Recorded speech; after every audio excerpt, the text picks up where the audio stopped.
Сату Юлдаша, Чинаикагила, отчет главы Сельсовета Касумкенский, Хади, повестка дек.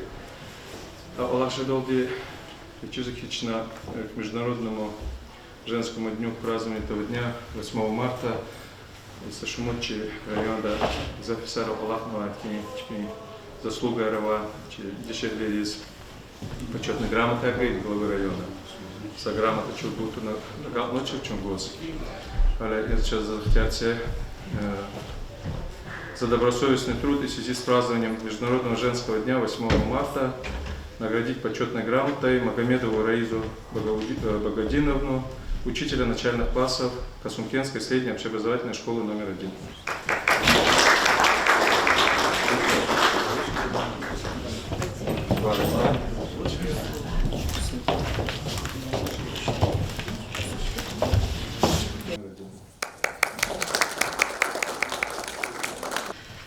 На сегодняшнем заседании собрания депутатов сельского поселения Совет Касумкенский из 13 депутатов присутствует 12 депутатов.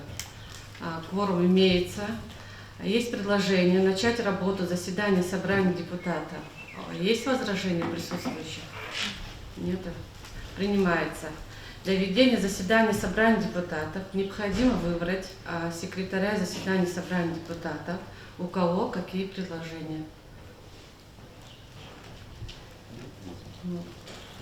Есть предложение выбрать секретарем сегодняшнего заседания Фатиму Багаудиновну. Также переходим к формированию, утверждению повестки и регламента работы заседания собрания депутатов. На повестке дня один вопрос. Отчет об итогах социально-экономического развития администрации сельского поселения Совет Касумкенский за 2022 год и задачах на 2023 год. Устанавливаем регламент. Докладчику 25 минут, остальным выступающим до 5 минут. Прошу голосовать. Кто согласен? Спасибо. Многие согласны. Участвует в заседании собрания депутатов глава муниципального района, Сульманстальский район, Тимирханов Саид Мусинович, депутаты сельского поселения, совет старейшин, общественность, работники системы образования, здравоохранения, культуры и духовенства. Слово для отчета предоставляется главе сельского поселения Совет Касумкенский Бабаев Далгату Султановичу. Уважаемый Саид Мусинович, уважаемые депутаты, приглашенные. В соответствии с федеральным законом 131 06.10.2003 года от общих принципов организации местного самоуправления в Российской Федерации и уставом сельского поселения Совет Касумкенский глава муниципального образования представляет ежегодный отчет о своей работе и деятельности администрации. На встрече присутствуют глава муниципального района Тимирханов Саид Мусинович, депутаты сельского собрания, общественность, работники управления, образования, культуры и духовенства, подводя итоги текущего года, постараясь остановиться на основных делах, над которыми работала администрация сельского поселения. По администрации сельского поселения работает 9 человек. При сельской администрации действуют предведомственные организации МБУ благоустройства села Касумкент и МУП ЖКХ Касумкент. Территория Касумкенского сельского поселения занимает 348 га, в том числе селение Касумкент 304 га, село Ситкин 25, село Тахсу 19 га. На территории сельского поселения располагаются 3 села Касумкент, Тахсу и Ситкин. В селении Касумкенте 2812 домов, в селении Тахсу 155 домов и в селе Ситкен 244 домов. Всего домов 3211 домов. Численность населения на территории сельского поселения на 01.01.23 года составляет 16 645 человек. В Касумкенте проживает 14 670 человек, в Ситкенте 1212, в Тахсуге 763 человека. За прошедший год приоритетной задачей, стоящей перед администрацией села, было укрепление стабильности создание условий для дальнейшего повышения качества жизни. За отчетный период администрации поселения поступили 167 письменных обращений, в личном приеме главы сельских поселений принято около 600 человек, входящих корреспонденции жилищных условий инженерных составило 268 документов, исходящих корреспонденции 515 документов. Приведенный анализ характера поступивших обращений показал, что чаще всего в обращениях граждан поднимаются заменные вопросы жилищно-коммунального хозяйства, улучшения, обеспечения дальней застройки сельских населенных пунктов и социального обеспечения населения. Мы в своей работе стремимся к тому, что ни одно обращение не осталось без внимания. Все устные и письменные заявления и обращения жителей сельского поселения были рассмотрены своевременно и по всем даны разъяснения и приняты меры. Издан постановление 332, распоряжение 78, выдано более 17 463 различных справок и выписок по хозяйственной книге в соответствии с положением персональных данных. Для обеспечения пожарной безопасности в отчетном году на территории сельского поселения проводился ряд мероприятий. Проведено через средства массовой информации разъяснительной работы с населением, соблюдение пожарной безопасности. Приобретены 6 огнетушителей для администрации зданий. Установлены автономные пожарные дымовые извещатели в домах, где проживают малоимущие и многодетные семьи. На территории сельского поселения осуществляет свою деятельность добровольная пожарная дружина, количество 10 человек, которые возглавляют глава поселения. В прошлом году на территории нашего поселения произошло 2 пожара в частных домах. Администрация сельского поселения оказывает материальную помощь пострадавшим при пожаре. Пожарная дружина участвовала 9 раз в тушении пожаров сухой растительности в долине реки Черекчай, Гюльгеричай и несанкционированных свалках. В соответствии с планом работы антитеррористической комиссии 2022 года рабочей группой проведены с привлечением участковых полномочий полиции представителей администрации, организованную проверку социальной террористической защищенности вместе проведения публичных мероприятий, объектов жизнеобеспечения, мест массового пребывания людей и по проверкам составлены соответствующие акты. По всем решениям АТК Республики Дагестан, АТК МР Сулейман-Старский район проводится активная работа по выполнению требований решения АТК, в частности касающих местных самоуправлений, по которым внесены нормативно-правовые акты, составлены планы по их исполнению и об исполнении проинформирован аппарат АТК МР. Одной из главных задач исполнительной власти является своевременное грамотное распоряжение средствами бюджета. Прогноз собственных доходов бюджета поселения на 2022 год был рассчитан исходя из основных показателей социально-экономического развития, ожидаемого поступления налоговых и неналоговых доходов. Неналоговые доходы. Доходы на 2022 год Аспесово-Монастырский район поступило неналоговые доходы. План был 356 тысяч, исполнен 621 на 175%. НДФЛ на 112%, единый сельхозный налог 36%, налог на имущество физических лиц 108%, земельный налог 104%, итог собственных доходов 111%. Дотации направлены на финансирование расходов, связанных с осуществлением органов местного самоуправления сельских поселений, своих их полномочий не поступило 1 029 000 рублей. Средства, передаваемые в бюджет национального района на исполнение полномочий по культуре 652 000 рублей. Средства, передаваемые к бюджету поселения для осуществления переданных отделений полномочий в сфере ЖКХ 157 000 рублей. И средства, передаваемые за счет средств фонда финансовой поддержки национального района 2 039 000 рублей. Дорожный фонд 16 535 000 рублей.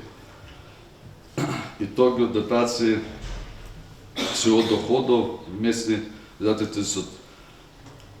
исполнено 35 миллионов 599 тысяч рублей.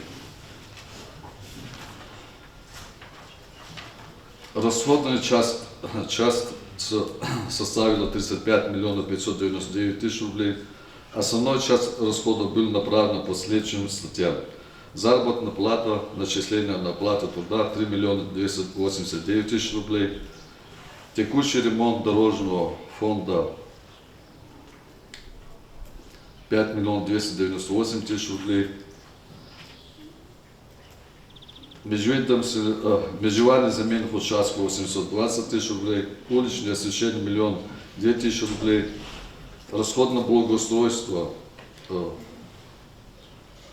8 миллионов 834 тысячи рублей, в том числе для субсидий для МБУ 5 миллионов 95 тысяч рублей.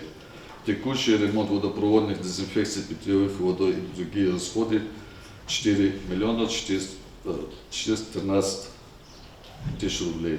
Содержание КДС 652 тысячи рублей. Дорожный фонд.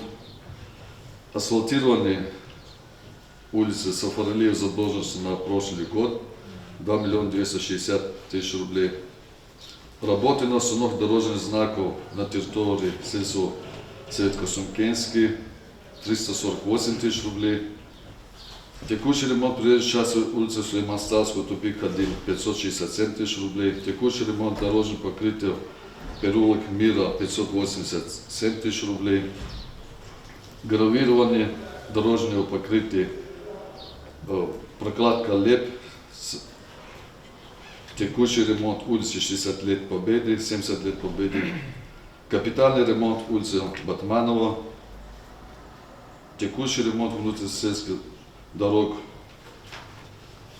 Гравирование улицы Рамазанова, селение Косумкен. Капитальный ремонт улицы АСП, Светко-Сумкенская улица, Самурского, селение Сейткент. Прокладка ПВХ труб диаметром 200 метров по улице Светлова, 341 тысяча. Услуги на осуществление технадзора на объекты текущего ремонта дорожного покрытия 20 тысяч рублей. Гравирование, капитальный ремонт Эскендарова и Счастливая, капитальный ремонт улицы АСП Советский студенческий городок и улица Рыночная. Ремонт поливной канал микрорайон Аликен-Сейткент, промывка, труд, дезинфекция воды, ремонт 2 миллиона 168 тысяч рублей, хлорная известь 475 тысяч рублей. Текущий ремонт водопроводной линии улицы Чернышевского и Эмина, селение Косумкен, прокладка ЛЕП, селение Косумкен по улице Счастливого и Хурикского 59 тысяч рублей. Благоустройство прилегающих кладбища территории по улице Южный микрорайон Аликент. Услуги по составлению сметной документации 103 тысячи рублей. Доплата к национальной пенсии 145 тысяч рублей. Расходное исполнение полномочий по культуре 652 тысяч рублей. Земельный транспортный налог, прочие налоги и сборы 18 тысяч рублей.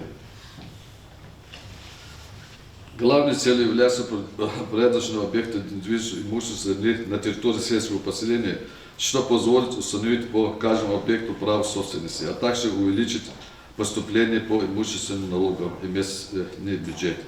Очень важный момент является взаимодействие администрации сельского поселения для уточнения идентификации сведений, устранения разногласий и ведения базового актуального состояния налоговой инспекции. На 1 января 2023 года имеющие объекты капитального строительства 3211 единиц и земельного участка 3905 единиц. Занесены на программе продукт АИС налог 3 по АКС 2051, что составляет 64%, а по земельным участкам до 69%. Особено внимание администрация уделяет работе с семьями и социальной защите, оказывалась помощь по остановке на учет для улучшения жилищных условий. В рамках реализации федеральной целевой программы по улучшению жилищных условий граждан, проживающих в сельской местности, результаты проделанной работы 2002 года поставлены на учет 2 семьи, имеющие ребенка инвалида детства, которые включены в общий список района. На сегодняшний день поставлено на учет 22 семьи, имеющие ребенка инвалида детства. В каждом поселении из важных направлений работы является состояние дорог, уличное освещение, благоустройство и вывоз мусора из села, содержание и ремонт дорог. В 3 селах сельского поселения насчитывался 200 улиц с переулками, из которых 82 имеют государственную регистрацию права на собственность сельского поселения. Под уличным дорогам занято около 70 гектаров. Произведено гравирование улицы селения Косумкент, Сейткент, Ахцов.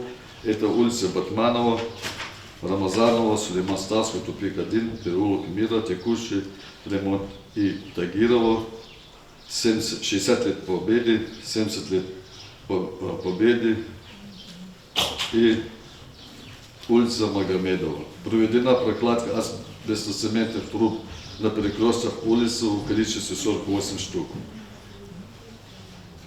Установлены дорожные знаки под дорогам улицы Лельна, Мурсалова, Совхозная. За счет финансовых средств Дорожного фонда асфальтированы улицы имени Сантаркенская, Искендарова, Счастливая, Студенчий городок и селение Сейткент, улица имени Салихова и Самурского. По проекту «Мой Дагестан. Мои дороги» в селе Ахсур асфальтированы улицы Фет-Алихана, Етимемина и Магомеда-Ирайского. В рамках реализации государственной программы Российской Федерации развития образования проведено капитальный ремонт зданий образовательной организации Косумкенский СОШ номер 1 и Новопосылковый СОШ корпус 2. По федеральному проекту «Комфортная городская среда, благоустроенная общественная территория сквер, селение Сейткент по улице Магомеда-Ирайского». В 2022 году продолжалась работа по улучшению уличного освещения и электрификации. Установлены новые электрические опоры по улице Тагира Хрючкова, Счастливая, 60 лет Великой Победы, 70 лет Великой Победы. Всего установлено 19 опор. На улицах поселения регистрировано 567 уличных фонарей, заменено 371 ламп освещения и 30 штук фоторелей. Новые светильники установлены по улице селения Косумкент, Ахсу, Сейткент, количество 57 штук. На 17 арочном Араканском мосту Искендар-Мюр проведено ленточное освещение с подробной длиной 250 метров.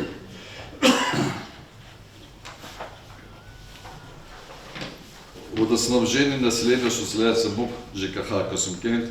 Протяженность магистрального водопровода населения Косумкент составляет 48 километров.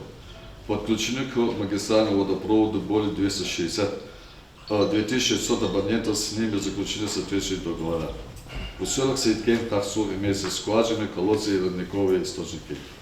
Достаточно остро стоит проблема ветхих линий водоснабжения, износ которых составляет более 85%.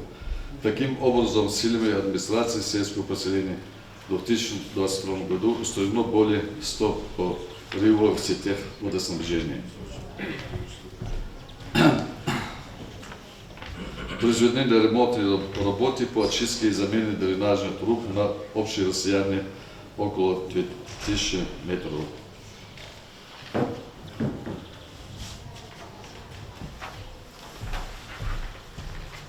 На территории сельского поселения были проведены субботники по очистке села от мусора и ликвидации несостоятельных мусорных свалок.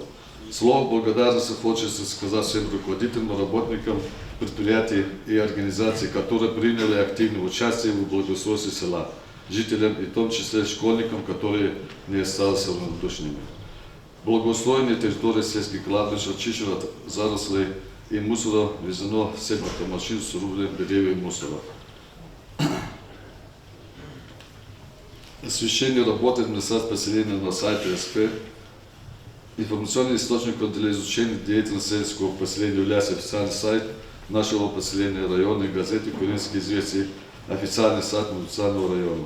За 2022 год на сайте сельского поселения размещены материалы по регламенту распоряжения, поставления, информационного сообщения, фотоматериалы о проделанной работе, новости села и района. По догазификации администрации сельского поселения подано 50 заявок, из которых прошли проверку 21. Введение в хозяйственном учете книги всего 49, приклад всех 49 хозяйственных книг завершена. Объекты культурного наследия проведена регистрация с однозначным Американского моста. На дороге всего на территории поселения 200 улиц, зарегистрировано 182. Внутрихозяйственные растительные каналы на баланс не взято, регистрация не проведена. На территории СП расположены 3 объекта здравоохранения. Поликлиника 2, ФАП поселения Ситкенти Хахсу. ФАП поселения Хахсу находится в здании клуба. На здании поликлиники поселения Косумкент устанавливающие документы отсутствуют. На земельный участок ФАП поселения Ситкенти имеется на право собственности. А на здании право собственности отсутствует. На мечети всего на территории СП расположено 4 мечети и 1 медресе. На земельный участок и объекты на право собственности имеется, кроме мечети селения Ситкенти. Генеральный план территории сельского поселения, есть ПСЗ, есть карта план селения Косумкент, Ситкент, есть количество протоколов, представленных в административную комиссию, нету. В 2022 году выдано населению 138 предписаний, исполнено 132. Всего на территории сельского поселения 370 коммерческих объектов, из которых 160 земельных участков имеют право собственности, на 202 земельных участка право собственности отсутствует. На 132 коммерческих объекта имеют правоустанавливающие документы, а на 238 коммерческих объектов правоустанавливающие документы отсутствуют.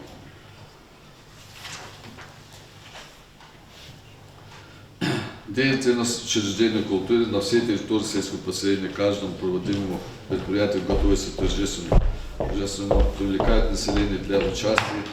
Из них назову самые масштабные мероприятия: праздники Рансуа, праздник День Победы и новогодние праздники. Активны на действующим центром культурной жизни села является РДК имени Бадала Тагирова.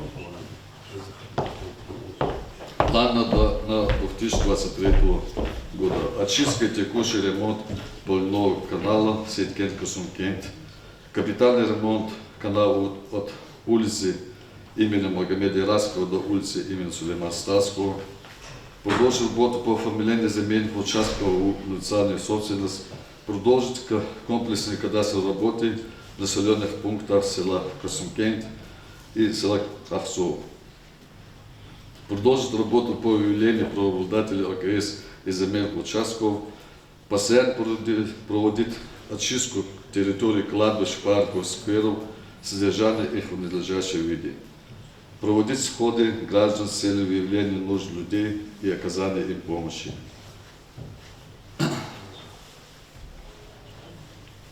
Надеюсь, что мы все будем законопослушными налогоплательщиками, и в бюджете последнее свое время будет появляться для решения поставленных задач. Пусть каждый из нас сделает много хорошего, внесет свой последний вклад в развитие поселения, всем нам станет жить лучше и комфортнее. В заключение мне хотелось бы поблагодарить главу муниципального района Сейд Мусин Тимирханова и его заместителей за ту помощь и поддержку, которая была оказана в 2021 году в финансовом плане, а также за консультации по возникшим вопросам, направленных на выполнение мероприятий улучшения жизни жителей нашего поселения. Желаю всем вам крепкого здоровья, мира, земли, удачи, всего доброго. Доклад окончен. Спасибо. Есть желающие задать вопрос Долгацкому комитету? Если нету, то следующее слово для выступления предоставляется Ерахметову Балабегу Мирзовичу, начальнику управления экономики и финансов.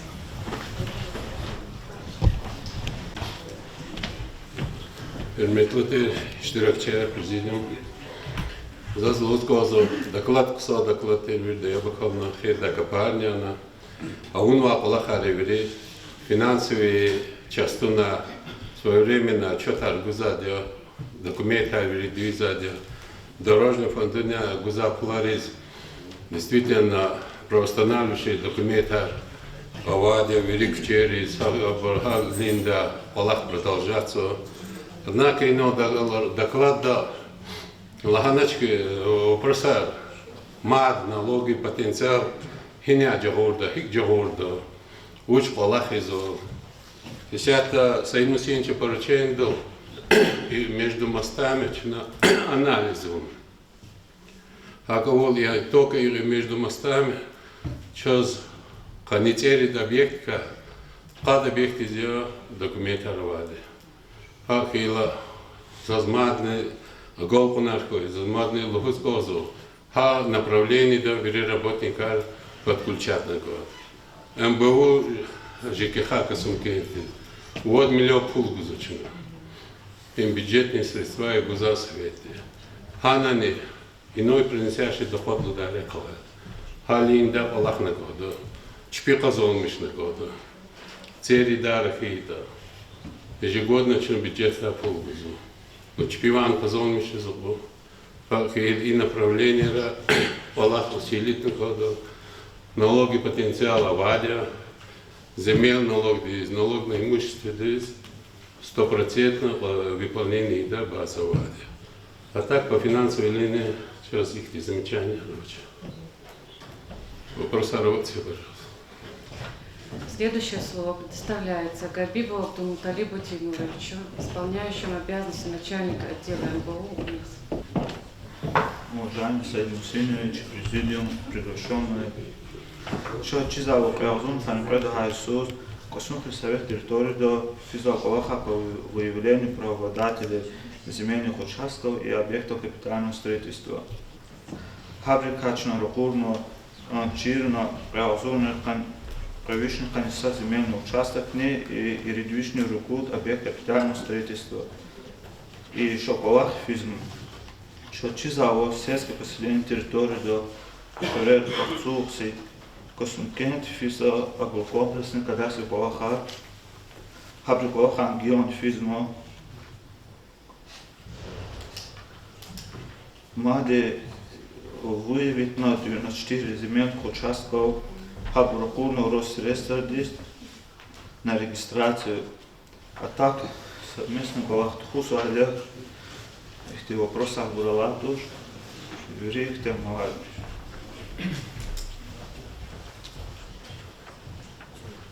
Что будет за вопрос? Под социальными объектами, необходимыми на территории Косункенского сельского поселения ООН, чили документ навели, Ирексача, социальный объект 3.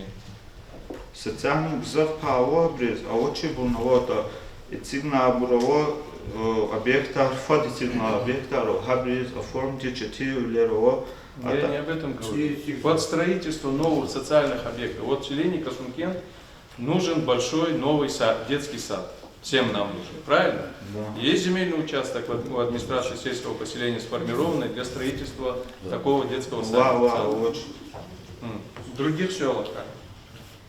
Ну, В Сиеткенте нужен новая школа нужна?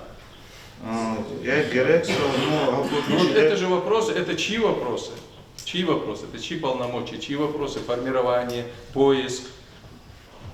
Кто? Вот хорошо, жители, вот здесь в том числе у нас сидят, ну, практически все жители, значит, села Косункен или Косункенского поселения.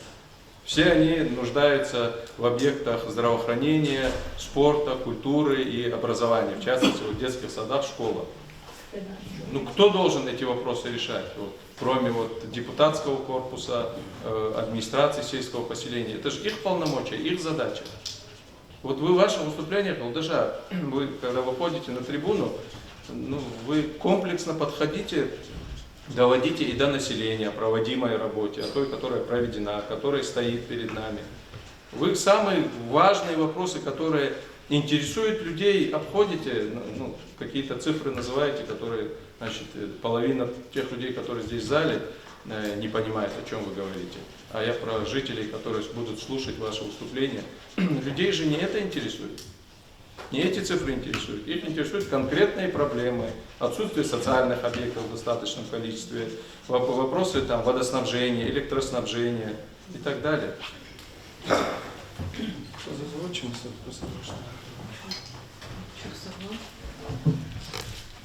Следующее слово для выступления предоставляется Межведилову Икраму Изудиновичу, заместителю директора МКО, ЖКХ и благоустройства. Ассаламу алейкум, уважаемый Саид Мусинович, уважаемый президиум.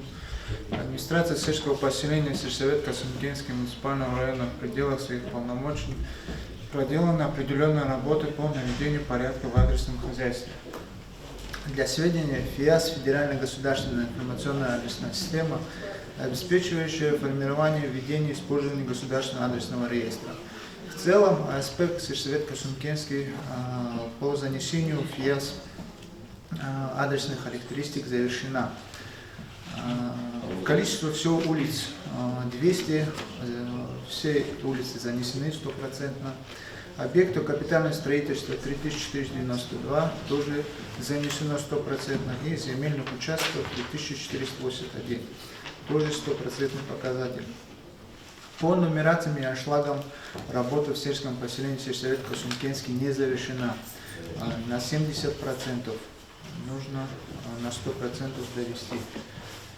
По сборам за ТКО, по данным ООО «Касымкенсервис», сельсовет Касымкенский за февраль месяц собрано 27%, с начала года 38%. Тоже нужно до 100% довести. На территории сельского поселения сельсовет Касымкенский улично-дорожных сетей составляет 200. Из них на 57 улиц имеются правоустанавливающие документы. Это составляет 28,5%. На 143 улицы не поставлен на кадастровый учет. По догазификации АСП сельсовет Касымкенский подано 50 заявок, прошли проверку и занесены в базу единого оператора газификации 21 заявка. В производстве еще 6 заявок с отсутствием правоустанавливающих документов на жилой дом и 23 заявки с наличием лицевых счетов. У меня все, следующее. Через вопрос аждық закита. Масаил Башир того, что Садлади, ну мы, опять же, вот предыдущий Гиламадов вопрос Тушира, вопросы электроснабжения, водоснабжения. Давай Соловейч, по вопросам электроснабжения, водоснабжения, Кюпатов, Юхоз, Шмутка спрашивал. Посмотренный совет. Ну вот в нашем анализе главы сельского поселения тоже, наверное, должен быть, но в вашем анализе экран, ну, водоснабжение, электроснабжение, какие проблемы есть в селе, вы же не озвучиваете. Какие есть, какие у нас, значит, планы есть. По дорожному хозяйству 28% у нас только. Вот Балавек Междович сейчас выступал, сказал, что по всем дорогам, которые асфальтируются, есть правоустанавливающие документы. Вы говорите 28% только, значит, документов. Неужели среди остальных 72% мы ни одну дорогу не асфальтировали эти годы? Саид Мусинович, 82 Зеленкова. Асфальтная цена вчера, ну, это обновите, во-первых, данные, если больше, обновите, у вас тоже, значит, объективные асфальтная данные. цена, гравит на вчера, вижу, заводы сразу. Ну, обновите эти данные. Ну, Аллах не делал даже, он же 50, Долоснович, 50 сколько? 82. 82 зеленки, а всего улиц сколько? 200. Ну, 40% пусть будет. Все равно 60% уже документов нет, эту работу надо активизировать. Ну и по аншлагам, уже, наверное, сколько лет мы это все говорим, вот с этих 70% вычтите улов, довести до 90%, до 100% аншлаги, установка аншлагов, это обязанность ваша в соответствии с федеральными законами. В чем сложность? Почему у нас не двигается? Финансовые вопросы есть. Значит, какие проблемы есть в этом, вот, в установке аншлагов? Финансовый вопрос, тоже согласен. У вас означен челе возу через улицы Яса, Шмуд улица, вниз облак, да, Шкер, и Сатучаста, и Шахбарди, ну, сельхозначен челе нашки. Анчина Ганаде улицы, Хабричага, Сакане, документы, Великутях Турмо, Сакане улицы. Уже 25 сотых Аргваде, Хабур район Дигумо, Хачлер, в оформлении Айдавахта Сабури 7 сотых собственности у Намады, сельхозначен, Казахати, видит он документ, Хартакан, Мачага, Ханис, улица.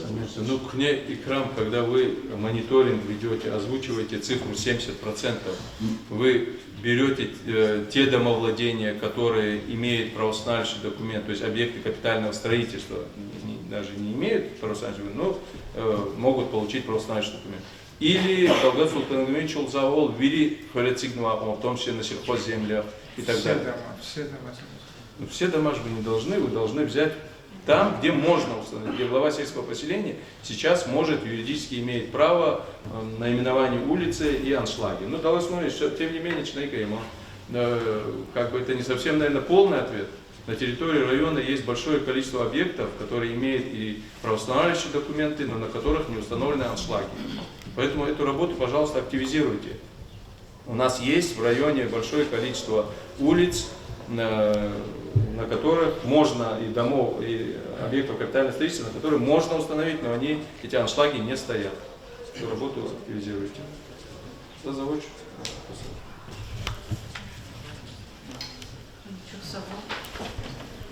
Следующее слово предоставляется Милану Роберту Владимировичу, начальнику управления капитального строительства. Hürmetli Президиум, hürmetli yoldaşlar, Kasım Хресейский поселение Асигры Кайрафана Кита, сошмук программа Физуй, Хюрикане, Чехи поселение, Каса поселение, Kasım Хри поселение только Чи района Республика Дани. Колахесчина поселение Калсы Халапалас Балахса, через Гзав Колахарова Сята Физуа, Республика Дани, Эрекерева Просарова, Цицара Сигдал, Иисус Канал Просарова, Гзав Халпари Зихтина Развивля Кана, Физа Турбари, Цени Атоз, Хабургили Хейс, Хабургили Сапата Жалба Пес, Хабур совместно поселение главарный работников Толчна, Хаклохар, Аискан Тюрийская Колохар. Сята Гилбашламишна Ряхт Кюрзу. Рекрутирование посумпри хвиляфизаде, республиканский ряхе, хана несяты гзафти колхарово, холца холтинхти, фена трубарин, оброне катхана, баркибитки сами, по тротуаре вопросарово, габар совместно, не глава деркал совместно, начи работника ангалас, выезда луна, общий анализ луна, колхаризу. Ваклан хита сашмуцара, Kasım Хресейский последний, Штарек Садя, комфортной городской среда, Фисус, и программа дальше на Сидре, Хуре, очень своих тем, детская площадка, Парадол Танма, очень сквер, проязорные цем же благословена, Kasım Хресейский программа, да Штарек начал и Паркаров, Мулак Мелгола земля. Мой Дагестан, мои дороги, проект, программа ВАДЯ, республиканская программа, Хана Иштарак Саде Харисус. Хана Иштарак он патаха Садлагаде, Чна Гзав их социальных дикторовачки, Хачки асфальтировать, но Гила асфальтировать оттуда, Чехикчуя, Исуна Гзафовачки, и Хакчуя из гонз документа, Катнерна Лохана документы патаха Кчери. Ксантера велик через документы Арлонскита, оттуда, что документы оттуда, оттуда я ползал, штрафал программа. Мади комплекс развития сельских территорий, да, сюда программа дейна посумка цель патаха, хада патаха гзав суалар вадя, сейчас хакан произвел, письменной формы произвел, вот сурдис кюда, абор живобар вопросар забро, хабро джоб был патаха, хаджире суалар за лоскоза, ктягнуш дома хизма, да, она теперь за рекерчки арнова, по отсигза Исята задишки арабурного, цели по-порядку туда. И вопроса, что глава сельских последних, кто совместно выездил на рекера Бурткюрзачки, побор совместно Килигну. Сейчас подрядная организация, где обещат на заказчик тене где-то июль 10 к ланчпе. Марта Сикин река Албускан Хитла, глава сельских поселений, Калас Асеферда, любой вопрос, что на палас. Есть вопросы присутствующих? Ну, вот здесь депутатский корпус присутствует. Вот то, что сейчас мы обсуждаем, это значит, каждодневные проблемные вопросы жизни. Муниципалитет, значит, администрация сельское поселение решает социально-экономические вопросы села. Ну, ни у депутатов, ни у общественности никаких вопросов нету ни к поступающим. Вот вы же все по отдельности ко мне на прием приходите, значит, наверное, администрацию сельского поселения. Далгат Фулович говорит, что одно заявление, один человек обращается. Ко мне каждый день по 3, по 4 человека касункенские, значит, общественные жители приходят с вопросами проблемными, вот в том числе то, что сейчас, значит, Роберт Владимирович озвучивал. Вот вопрос водоснабжения, забуда Роберт Владимирович. Роберт Владимирович, вот ці лінії різ, яд, асумфурень поселений, да, чава, кюфикер, да, муз гужеты. Чтобы, значит, яд гаила, не знаю, это тоже, наверное, никому не интересно, кроме меня.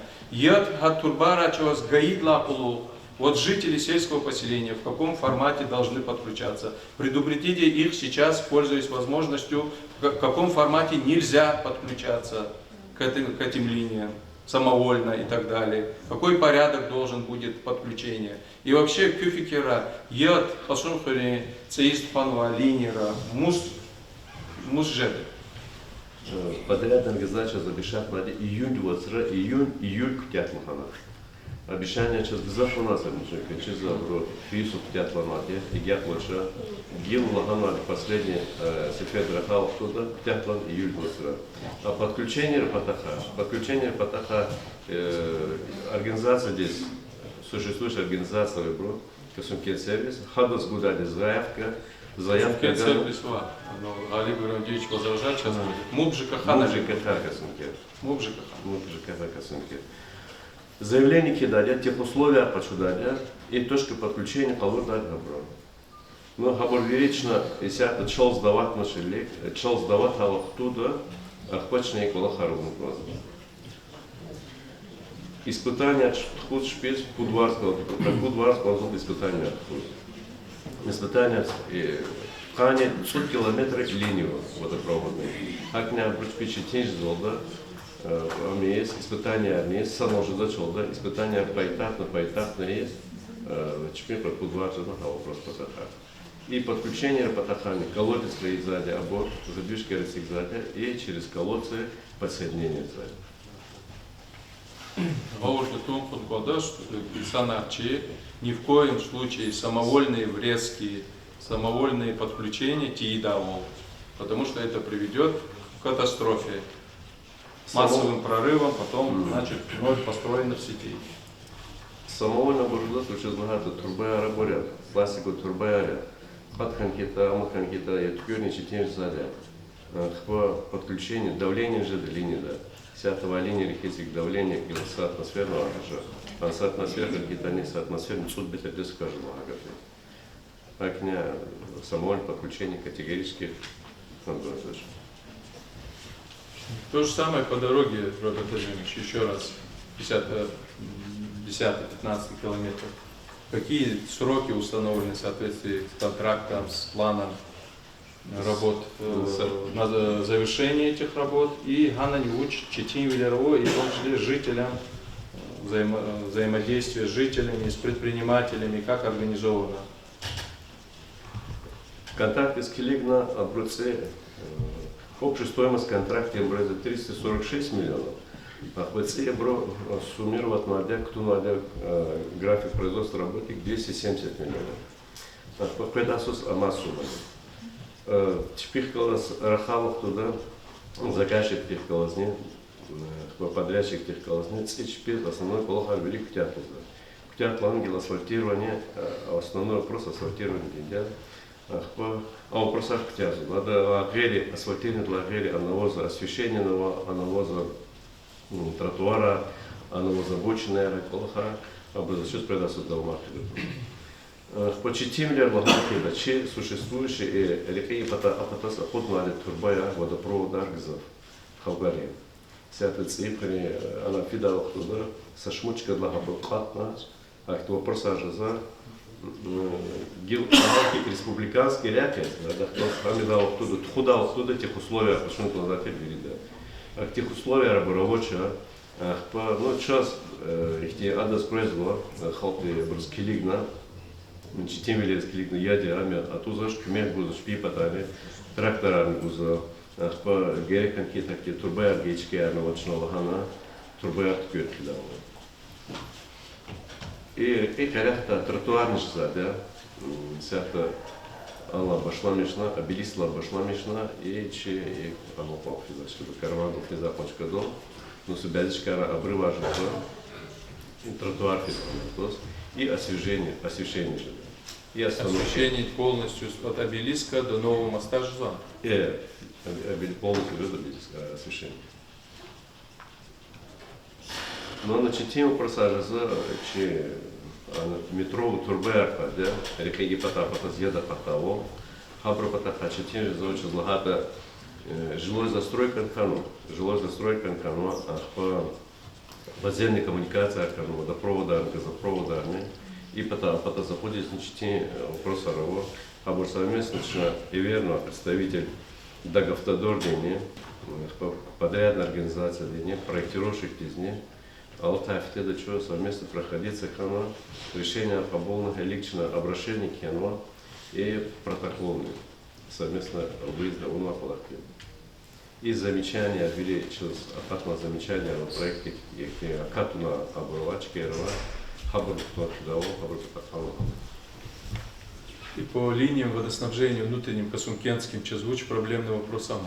Аман час с охватом улиц, микрорайонов, какие-то неохваченные, не предусмотренные. Это сейчас единственное с Чкамау, Джизинский Кчедень, Амау просто Архана, да? Ага, Джизинский Кчедень вычезучено. Вот, ну, здесь глава сельского поселения. Это же их водоснабжение, линия водоснабжения администрации сельского поселения Касункенский. Заинтересованы в этом жители сельского поселения, значит, соответствующую работу, взаимодействие, в том числе должны, вот депутатский корпус здесь есть. Депутаты, ну, их значит, предназначение в чем? Организовать, помочь. Помочь. Вот луч вопросов, ну озвучьте Дзержинского, может Чизошчи Александрович, может здесь есть депутаты, значит, этого микрорайона, этого района, которые нам расскажут, что они могут чем помочь. Да, Долгос? Улица Дзержинский Зуфейлия, Роберт Лазимович Пилос. Фейвах туда одно село, юбни пато, где трубот хускоз подрядчик есть. А тогда хотел бы зашивчи коллеги, тарфи дати канкнес. Хада обречен лагат подрядчик, рякова утахана. Ну, обрезака ходит хускозос. Ну, вот если амановоча, подрядчик обход до уровня туда, со эти помехного, что есть, хуже задан есть. А в банере задан, но кучерский лучше надо быть. Рукар вели кучерку, но хабр потаказы, кали гвишка сказали. Яма я то на колодец хлерло чешка рацаново, калера оти, санар оти, даже шкилар яна за курса де школы связан машинери, машина работа на океанавто. Маркон мазине виридо жалцу задел. Чу хохларлос фидане, шолар борчу школа сфекидатошн тут. Но точно сенарово, сяда сватала цанашка велик пано, хабр кейдла ханватера, я кейза шабу. Говорю, тунашка михиз пано, хакаре донешка навадир. Но хабр без хабадарчик, лишь мусифечно письмо я хабр кейдла, хянвадир. Ну, са амани амисача. Ушут народ разумеется. Дзержинский кусет по рамке-то по проекту Хамачка, центральная улица до Тхусом Кита сошмут коммуникация жиза. По коммуникации гнерла Анла и Агата Тхусом Кита матчи Труберова, сошмут Труберова. Хабор хатки скичалочного гатиреса выход Джагурта Сакарях Хатхудла. А Карях Хатхуза, поли она Тхузачка дели. Она физаде кубу, чахи кубу. Кубу она то Карях Хатхуз Тхудуза. Кубу, естественно, поселение из Холку Зел Призачка, как Мишай положил, что Хон Кидани. И Фадни же так, Аллах их не хивол ждал. А так, если центр, пишите, она парных какие-то, она, если от кабеля физа, она водопровода подземный физа, а бурбери хатка физа. А восстановление, рекали восстановление с определенным количеством урнов, на хпахпехе, на отель, бадахпах, начал, а вопрос на нас. Следующее слово для выступления представляется Фатаху Галибу Грамудиновичу, заместителю начальника ООО «Касумкен Сервис». Уважаемый Саид Мусинович, уважаемые участники совещания, собрания, как известно, наша организация занимается сбором и вывозом, транспортировкой твердых коммунальных отходов уже многие годы на территории Сулейман-Стальского района и в последнее время на территории близлежащих 3 районов – Хивского, Гульского, Куравского. Но основное внимание за последние многие годы мы, естественно, уделяем, как его работе, в районном центре селения Касумкен, потому как эта территория густонаселенная и, соответственно, здесь график уборки чаще, чем на остальных территориях. На территории задействованы сельское поселение Касумкен, задействовано 4 единицы техники, 7 человек рабочего состава, водительского состава. Уборка проходит по графикам, по маршрутам, согласованным с сельской администрацией, с главой администрации. Контакты есть. Ежедневно мы общаемся по этому поводу. Ежедневно мы проводим мониторинг обслуживаемой территории, выявляем разные изъяны и, соответственно, избавляемся от них. Ну, здесь взаимодействие прекрасное, поэтому в этом плане я ничего говорить не буду. Хотел бы сказать о некоторых проблемах, которые, на мой взгляд, меня как руководителя этой организации волнуют больше всего. Вы помните, что несколько лет назад по программе «Чистый район», республиканской программе, были созданы контейнерные площадки. По этим площадкам, значит, был определенный подрядчик, соответственно, этот подрядчик какую-то часть работы выполнил, какую-то часть не выполнил, он исчез. Это проводилось через Минсельхоз, как его программа. Поэтому эти площадки вынуждены были дополнить, доработать сельские администрации.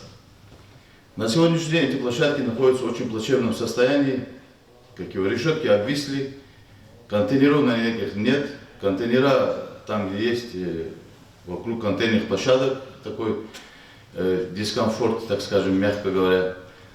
Мы по роду своей работы убираем контейнерную площадку и в метре, 2 метрах от контейнерной площадки. Далее это уже территория обслуживания муниципального образования.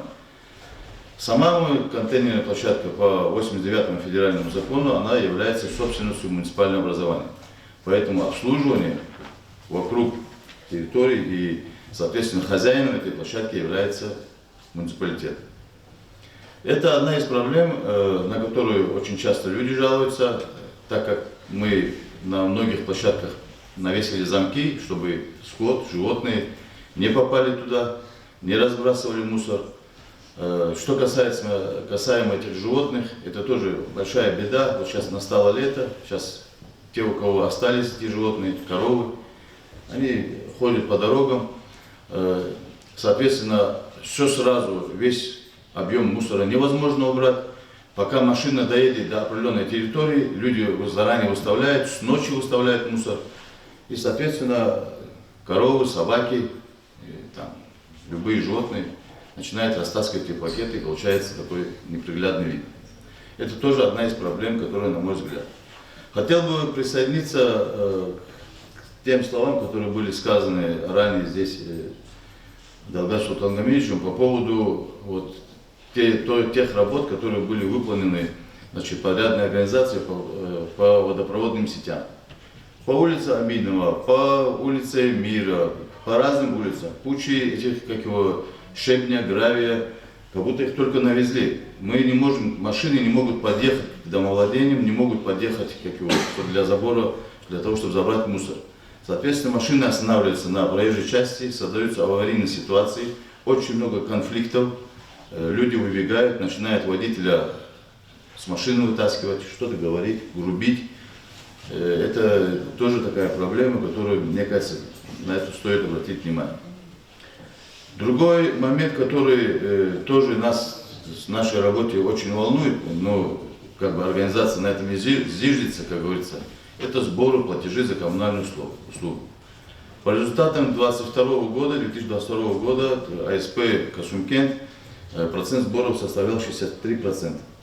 Ну, в принципе, процент неплохой, но опять-таки это тоже с нашим участием, с большим участием, потому что мы ведем претензионную работу, высылаем письма уведомления об образовании задолженностей, собираем материалы в суд, эти судебные приказы есть.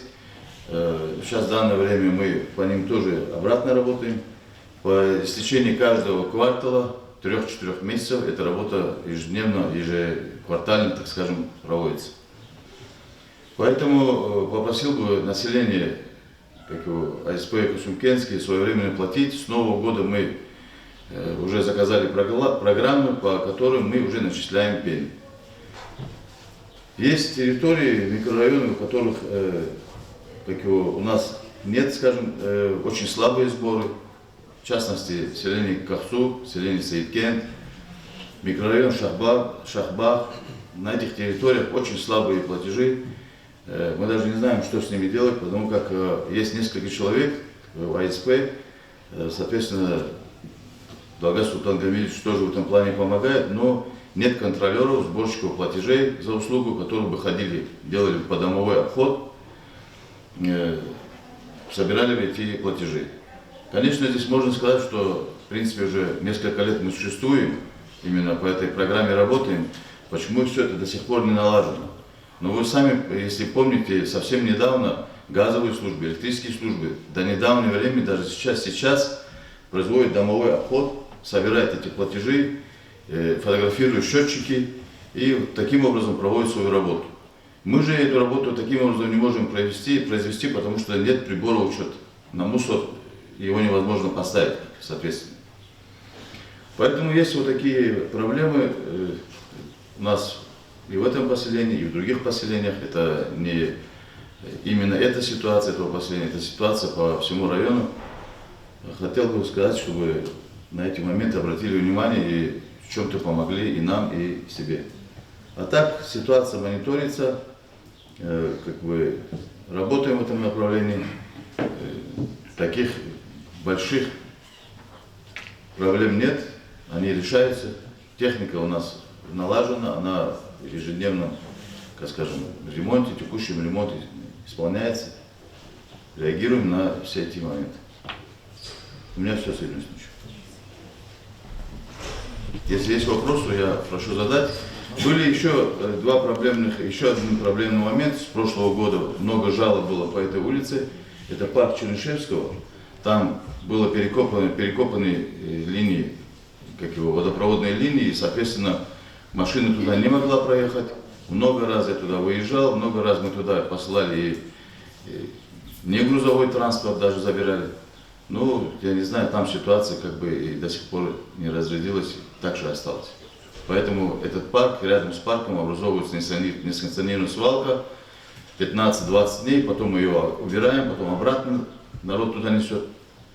В связи с этим проложением дорожного полотна, вот этого нового, который сейчас проводится, есть моменты, когда машины тоже не могут заехать на определенные улицы. Поэтому просим отнестись к этому тоже с пониманием, потому как это временные трудности, а так уборка будет продолжена в своем текущем порядке, как по порядку. Если вопросы есть, я готов ответить. Соблатневая контейнерная площадка Оренгала, давайте проработаем, дайте предложения вместе, ну, совет в первую очередь, вместе с нашим ЖКХ и Казантенсервисом. По улице Чернышевского я все-таки не понял, а проблема в чем там? Заездом или забором? Проблема была в том, что Нет, сейчас она есть тоже? последний месяц обращений нет, но буквально... Нет, я имею в виду, ваша техника туда заехать не может или в чем проблема? Наша техника не может заехать в связи с тем, что там перекопали из-за прорыва водопроводной линии. Там линии старые, их надо поменять. Вот сейчас последний месяц этого нет, но раньше проблем было. Декабрь 2024 Hanchen Slisan Hashkat Hasute und Чехимоши Фермозы линия центральная линия Ктанвай Михит. Да, ну вместе с ЖКХ, ну какие-то предложения, какие у нас, чтобы этот вопрос снять с повестки. Какие предложения, чтобы там не накапливалось или значит, там место официально нами согласованное размещение такого, где вы говорите, рядом с парком, или это стихийное? Это не стихийное. А? Стихийное. Но если стихийное, надо принимать меры тогда к жителям, которые стихийно, если ну и одновременно им создать возможность где-то это аккумулировать, собирать, выкидывать, ну, выносить свой мусор. Такого. Дайте предложение, если такая проблема есть, дайте предложение. А в части Гелчноуза вот этих стихийных моментов, ну, односторонняя ответственность органов муниципальной власти, государственной власти не бывает, есть ответственность и жителей. Поэтому, если стихийный свалка, он фиксировать, применять меры, значит, штрафы и так далее за организацию стихийных свалок. Разъясните на полах. Если значит надо применять и к жителям тоже соответствующие меры. Если жители Гилчу, проблемы, понятно, это накопившиеся проблемы.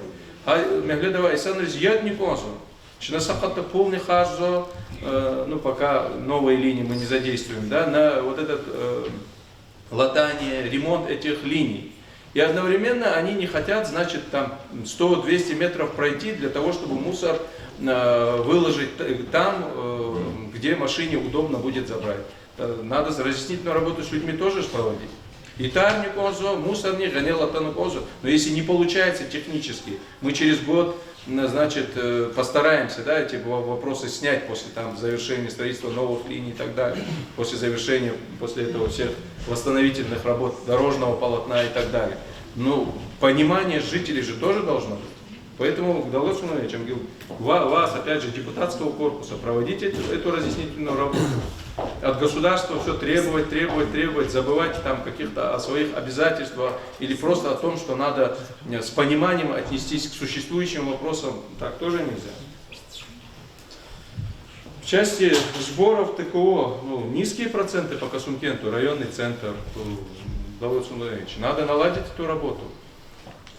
Опять же, эта структура, вы знаете, с помощью, значит, по предыдущие годы и помощи меценатов, и, значит, за счет каких-то средств, которые мы находили, за счет поддержки со стороны бюджета муниципального района, фактически выходила из этой тяжелой ситуации. Сейчас, значит, благодаря работе, проводимой руководством этого учреждения, определенные, значит, подвижки есть, уже на какой-то уровень определенной окупаемости своей деятельности они выходят. Но если, значит, в Касумкенте, какой процент? 30 чем-то процентов, да? Средний, ну, то есть за 3 месяца 23 года какой процент сбора? За третий месяц пока нет, но по итогам 2 месяцев где-то порядка до 40, 38%. 38% от тех сумм, которые за 2 месяца должны были поступить. От начисления. Это низкий процент, Юлдашар. У нас была дорожная карта, план доведения. Уже в прошлом году мы планировали сколько, Олег Владимирович? 70, ну, минимальная цифра была 70%, да, уже в 2022 году, которую мы должны были достигнуть. 40% по сравнению с этим. Очень низкая цифра. Ну, по итогам прошлого года мы, в принципе, достигли до этого процента, 68% было по итогам года за весь район. Ну, здесь муниципалитет большой, здесь самая большая численность населения. Здесь огромное количество, Да. в том числе бюджетников. Долгос Владимирович, вы вместе с Касункен сервисом анализ проведите, дайте. Здесь огромное количество работников образования, здравоохранения. Все они получают своевременно из бюджета государственного, значит, через бюджет района, республики соответствующие выплаты, в том числе и дополнительные выплаты, в том числе и отдельные суммы на оплату коммунальных услуг. Поэтому эту работу надо проводить. Я сейчас, вы мне, если слово дадите в конце, остановлюсь на отдельных вопросах. Даша, мы занимаем эти государственные должности не по, как вам сказать, не по самому факту занятия этих должностей. Если мы, стоящие перед нами, эти задачи не можем решать, значит, надо уступить место тем людям, которые найдут иные выходы. Просто сидеть, говорить, что у нас, допустим, в бюджете денег нету. Ну вот здесь, Балавик Межович, мы с вами отдельно разговаривали, я отдельно еще тоже отмечу. Но если у нас в Касункенском сельском поселении потенциал 10 миллионов, а мы сегодня говорим, на пути к отсаде, а то, что остальные 7 мы не собираем, это кто виноват, кроме нас? Что мы не можем реализовать эту работу. Вот то же самое вот этих остальных вопросов, да? Если платежи маленькие за коммунальные услуги, кроме нас, что мы не можем организовать эту работу сами, на работу с населением, кто виноват? С кого нам от того, что мы будем сидеть, констатировать факт, Бужач и Санри. А дальше что? Решение вопросов уже все равно должно быть. Хорошо, завтра Касункен сервис опять встанет. Тогда что будете делать? Тогда Кюрхове завод, вопрос, вы должны будете изыскивать механизмы, как в каких-то других районах, или Хацана Жедачи, Мусардикуна Хойр, или вам придется изыскивать уже дополнительно из кармана деньги для того, чтобы нанимать там какие-то бригады, которые хотя бы раз в неделю там видимость уборки хотя бы будут осуществлять. Как во многих районах, в принципе, это и делается. Поэтому это такой подход неправильный. И здесь администрация сельского поселения, вот озвучено было, 5 миллионов рублей у нас МБУ благоустройство, отдельное учреждение есть. Есть учреждение Касункен сервис. В принципе, система какая-то выстроена, но 40% это очень низкий показатель.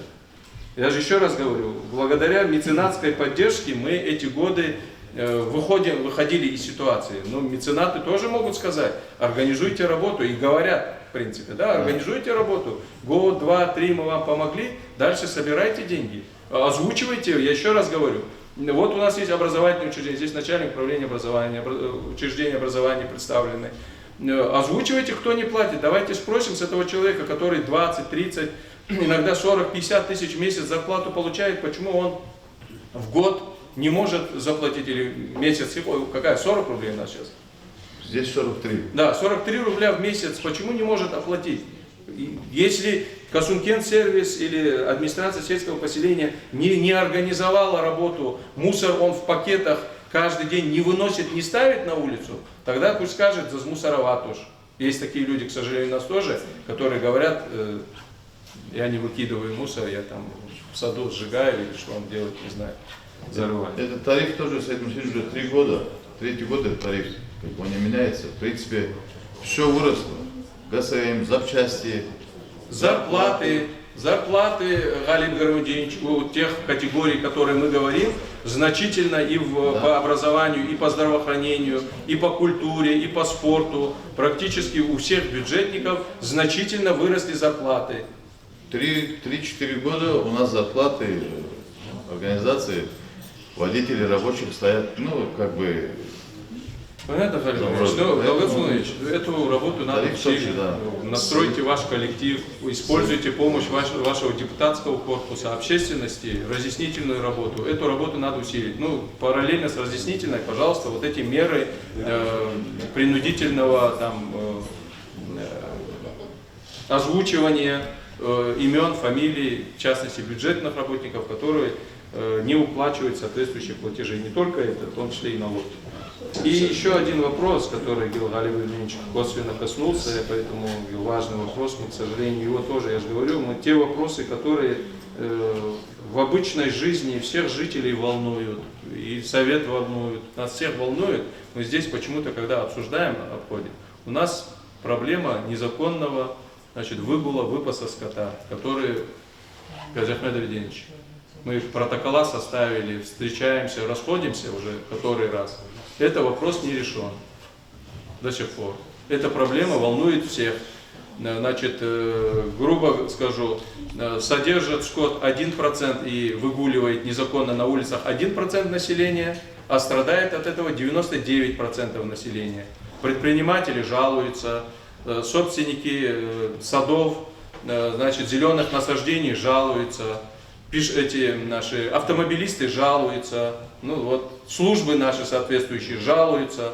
Мы не можем навести порядок, заставить 1% жителей, даже 1% очень, наверное, которые занимаются незаконным выгулом скота, не можем их заставить производить свою деятельность в соответствии с требованиями законодательства, не нарушать правила благоустройства, значит, правила ведения своей хозяйственной деятельности. Поэтому, Казахмед Абдиевич, протокол к Казаваде, давайте вместе с курирующим заместителем подготовьте этот вопрос в ближайшее время. Сейчас проблемы были, Магомед Междович, связанные с проблемы, скажем так, вопросы, связанные с внесением изменений в кодекс об административных поручениях,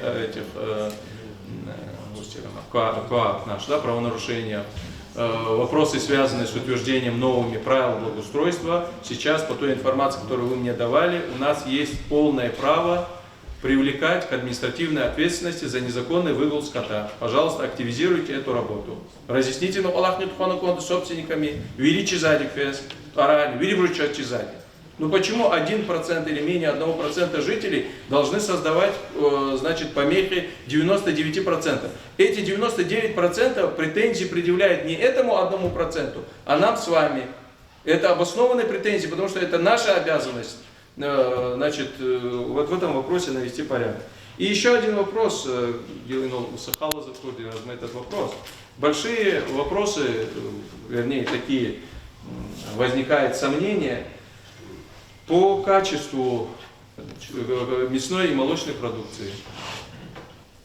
О том, что вот эта, значит, продукция, которая производится на территории района, в том числе в Космукенском сельском поселении, она, значит, скажем так, соответствует нормам в плане, прямо скажу, что, значит, скот, который режется, и молоко, которое производится, там есть соответствующие болезни, скот болеет.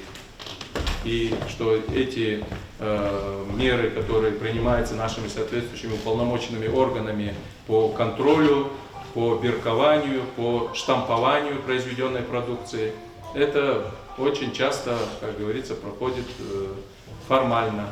Поэтому, Казахмед Ильич, по этому вопросу давайте тоже вникнем с привлечением ветеринарных служб. Этот вопрос давайте для обсуждения. Это вопрос безопасности, здоровья нашего населения. Если соответствующие службы, которые уполномочены производить контроль над, значит, производимым, продаваемым мясом, молочной продукцией, это производит формально, а по факту на прилавки попадает зараженное, значит, мясо, этот вопрос мы с вами должны на контроль взять. Все. Следующее слово для выступления предоставляется Хану Ерлану Робертовичу, участковому полномоченному лицу. Чувствовал Гавгайда, Агани, чувствовал за администрацию, дискуссион при работник, дискуссион при все советы. Главный спан района Дрепелич, чувствовал гоза. За 2002 год чина Газов Санопалах Туханваде, чувствовал грехивание администрации, работник, глава Десадран Валатуш, Усаночно Казажал, Барис Санрейн, прием граждан специальный графиков на глава Десадран графику на Хабризавен, Хабр проблем, вопроса саму Сачкару уезжать из Сашмудру Фермадик Табрул. Хай Малар Патахахайтани, Посмотрю за их ЖКХ работник голос, голова Сашмудру Фермадик, посмотрю больница, Люка магазин Ро, Клар Тупуза Мусари, Абла Сашмудру Фермадик протокола, на предупреждение, Ангана. Ахтио проблема просто решаться. Чепота, ахти за глава дикмехта ганах ти бизнесу култур, وهبل كمك في وجهنا هميشه دي любой وقت دي في يوم غدنا بزادل هميشه دي бочка тут. Запала голова дي положительно задел هميشه دي صدر وعضلات الكسر. Какие есть вопросы оборот Аллаха? За вопросова, чи посом który поселение да непосредственно в частности в Касункенте селе Шмут участковый полномочный. Посом вперед, съехали за участковый, посом участковый сад отпуска до посом участкового и март и штата хатно раз пойдотеров где путь за литферны и это литферны участковый уже. То есть на территории путь участкового сейчас. Ну вакансия рабочего имеется в виду. Литфер вакансия сад. Ну там же могилы. Так участковый стабильно улашташный. Понял. И Нолгилчина обсуждать на вопросы касса вопросы, как кюмефон за Нолгилу Кнелагана, там выгул Скадагил, я не меряю Кабулзатачнан, Кабулзата, к сожалению, мы констатируем здесь факт, что не до конца Чавапалах организовать из Ханватуш, ну, прямо Лаганкит, вообще Ханватуш. Поэтому эту работу вместе с вами нам надо проводить. И потом, значит, есть еще такое, значит, просьба Тушама, это ну, и ваши обязанности органов внутренних дел и прописанные это все в планах мероприятий, в дорожной карте, утвержденной главой Республики Дагестан по вопросам увеличения собственных доходов. То, что здесь озвучивали мы, значит, приведение в соответствии с требованиями деятельности всех учреждений коммерческих, в соответствии с требованиям земельного, градостроительного, трудового, налогового законодательства, практически по всем этим направлениям на органы внутренних дел, не на органы местного управления, а органам внутренних дел возложены полномочия в соответствии с административным кодексом, уголовным кодексом по наведению порядка в этих вопросах. Поэтому КЮ и специалисты администрации района, где рабочая группа ВАДИ, они в ХАДе, уполномоченные по соответствующей, участково уполномоченные по соответствующей территории, несмотря на всю нагрузку вашу общую там, по всем вопросам, обязательно нужно ваше участие, потому что человек в погонах, когда приходит на определенный объект, воздействие психологическое на нарушителя, оно значительно больше. Поэтому прошу вас по возможности, Балавик Мирзоевич и рабочая группа Дикхадия, по согласованию с руководителем органов внутренних дел по району утверждать на ВАДе документ, по согласованию ХАДи, ГАНИК, работник уполномоченный, участковый уполномоченный полиции. Пожалуйста, в этих вопросах активное участие принимайте. И Даласим Султанович, в территории Джаза вопрос Аркаила, вы участкового в обязательном порядке сами, когда рабочая группа будет выезжать на эти рейдовые мероприятия, привлекайте. И после того, как самый главный вопрос, рейдовые мероприятия сделать, инвентаризацию сделать, это несложный процесс. Но по факту мы выявляем определенные нарушения и отсутствие правоустанавливающих документов на объекты, отсутствие регистрации в налоговом органе, работают на этих объектах люди, не имеющие соответствующих трудовых договоров, оформленных трудовых отношений. Иногда работают люди, которые, значит, отказываются, значит, назвать себя, идентифицировать. Во всех этих случаях у участкового уполномоченного мы такую работу в предыдущие годы где проводили, вплоть до доставления его на участок для выявления личности, привлечения к ответственности. Чала и види палахарил дашар, санол, хуту на каита же да тоже. Но я еще раз говорю, на уровне республики, значит, главой республики эта задача поставлена, в том числе перед министром внутренних дел. На нашей территории мы вместе эту работу должны проводить. Следующее слово для выступления предоставляется Селимову Ахмедбеку Джаферовичу, депутату сельского собрания от селения Кахсу. Hürmetli Sayın Hüseyin Prezident, hürmetli депутат Аратанова iştirakçılar, no zazvuz konservatayı söz içi kapsur hürrekane uğur palak. Şaz şkol dizlap jetien zvatir gazelde ayala tukutje sama fala veqavochiz çi putkçeda asvoltsa. Gzafri hatkana напрыгче на квитхана тани тефе союзных начал я постоянно и физгечки с халпутом когда со смена тухана уна гечка за яланых кисам хана почему гила юкер фанаран что за ватер цигна гила свойства крефтых когда дополнительно Matsud fanat skana chiana habulna tsignamona. Ani query am tijada stolba yarawati churo habunchna hora digishar namona. Ахпо френч чазаки чuro амавоч сатмили ципатаха ихтю чаз гзавче тимлерхана. Долгостол гмедиш не пресс постоянно школ да не малимрех колозне обращение есть джмятих колозне ангел чагасакане хацим вопрос Лиза подисканот и нахкида учкида баре або чешне атира бу ятат милхана ят милхал мукат пазво илхама сетмил хоб дих гречка ро вахтода агакти искан ахпой мет пунктун патахана мис конзамчи клуб давадия ама аварийное состояние давадия эдакат гзума то шеркаро замахалатуш работник реамиза компьютер цигино интернет хават шод гилчпи колакса абурвири через компьютер ян конзадиозда как хана касум хро презенис а иная вез масахрин абрах подключаться есть агора я речь объекте детим лероса ну кило и долгосутан геометричная джемятная разия где атана встречать через и жалоба принимать его и çok savuldu, çok sakoy. Ama Allah harnicina, Allah katsi, yoş diz. Algaston gmedi шакалас, ama ключевой вопрос они решат. Асфальт таборни, сейчас почти 90% завершанули. Хилтимилар ан жив хана аматер. Набраз зенги ан зунра хатше патагн федио. Ахпай апрель стеклер ахтана, чпи амаха Allah har або амхир ктяхтхид лхади. Çok savol, çok sakoy. Ахцуга сад депутатян авади. Сад депутатян. Садатный нол кажа вопрос река. Факта интернета вошли. Я. Подключать из ханочи. Ну, имеется в виду, как понять подключать из ханочи? Ну, цигин факта хукумати интернет ханван фактис. Ну, они совучат они цигис презалах но бурга амиз хана наладит из ханочи до конца.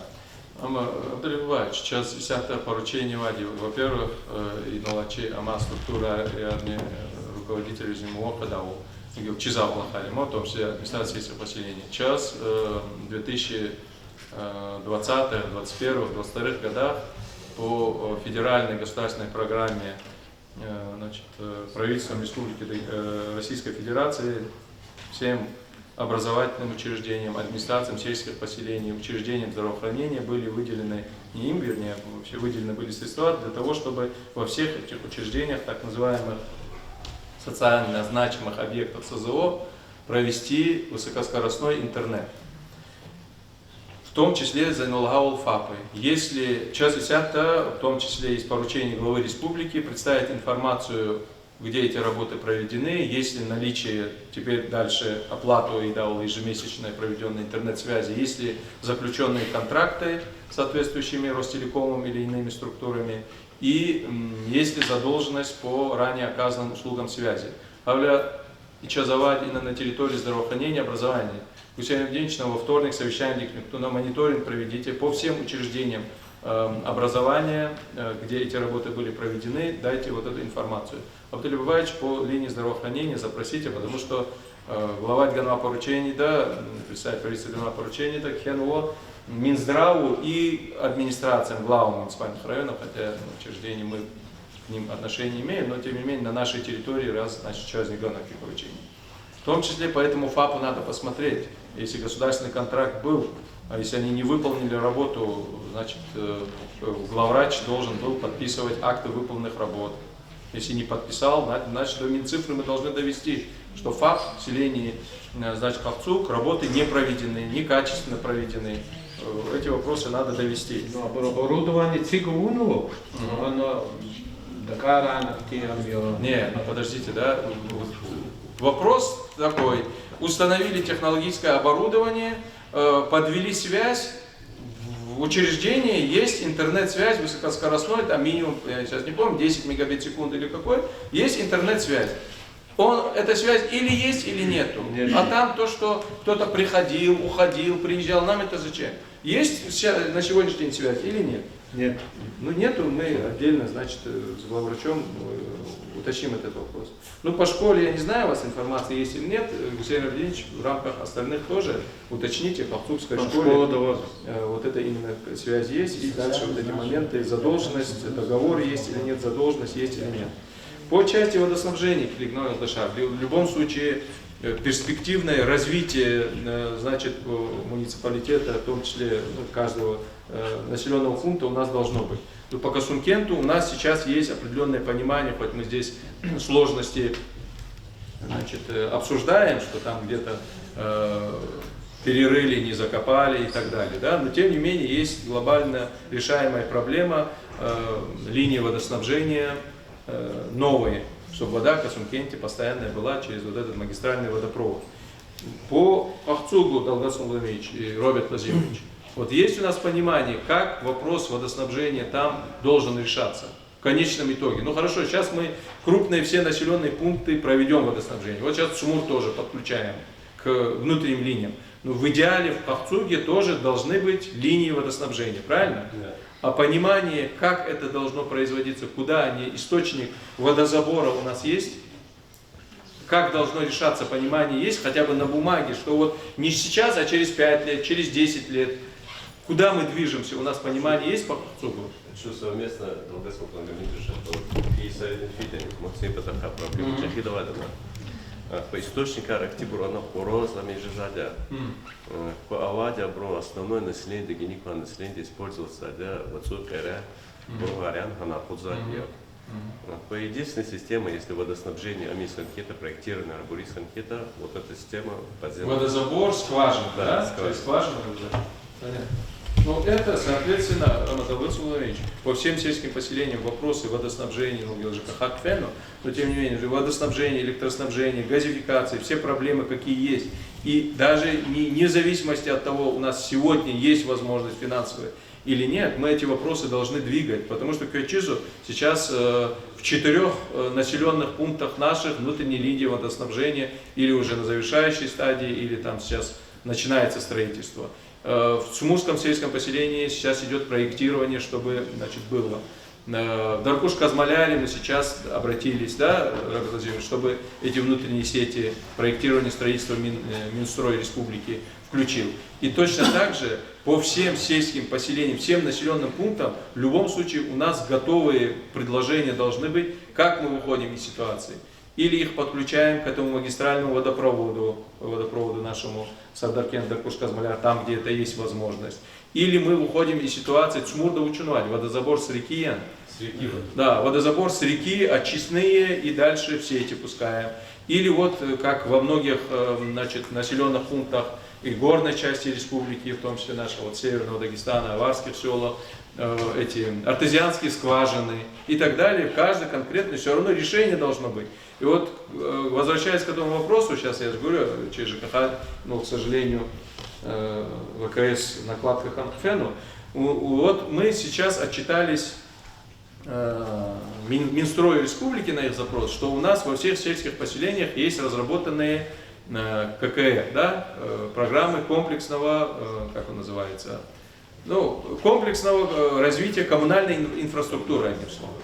Отчитались, да, действительно, все мы молодцы, в 2020, наверное, 2021 году скачали с интернета какого-то этого района, поменяли Вологодскую область на Республику Дагестан, село Верхний, там какой-нибудь населенный пункт, на село Касумкент, подписали, печать поставили, отправили в Махачкалу. Это неправильный подход Юлдаша.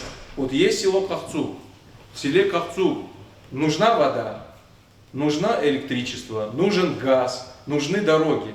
Вот это конкретно в этой программе мы должны научиться прописать, а потом уже в соответствии с этим пытаться его различными способами, за счет бюджета района, за счет государственных каких-то программ, участием эти вопросы решать.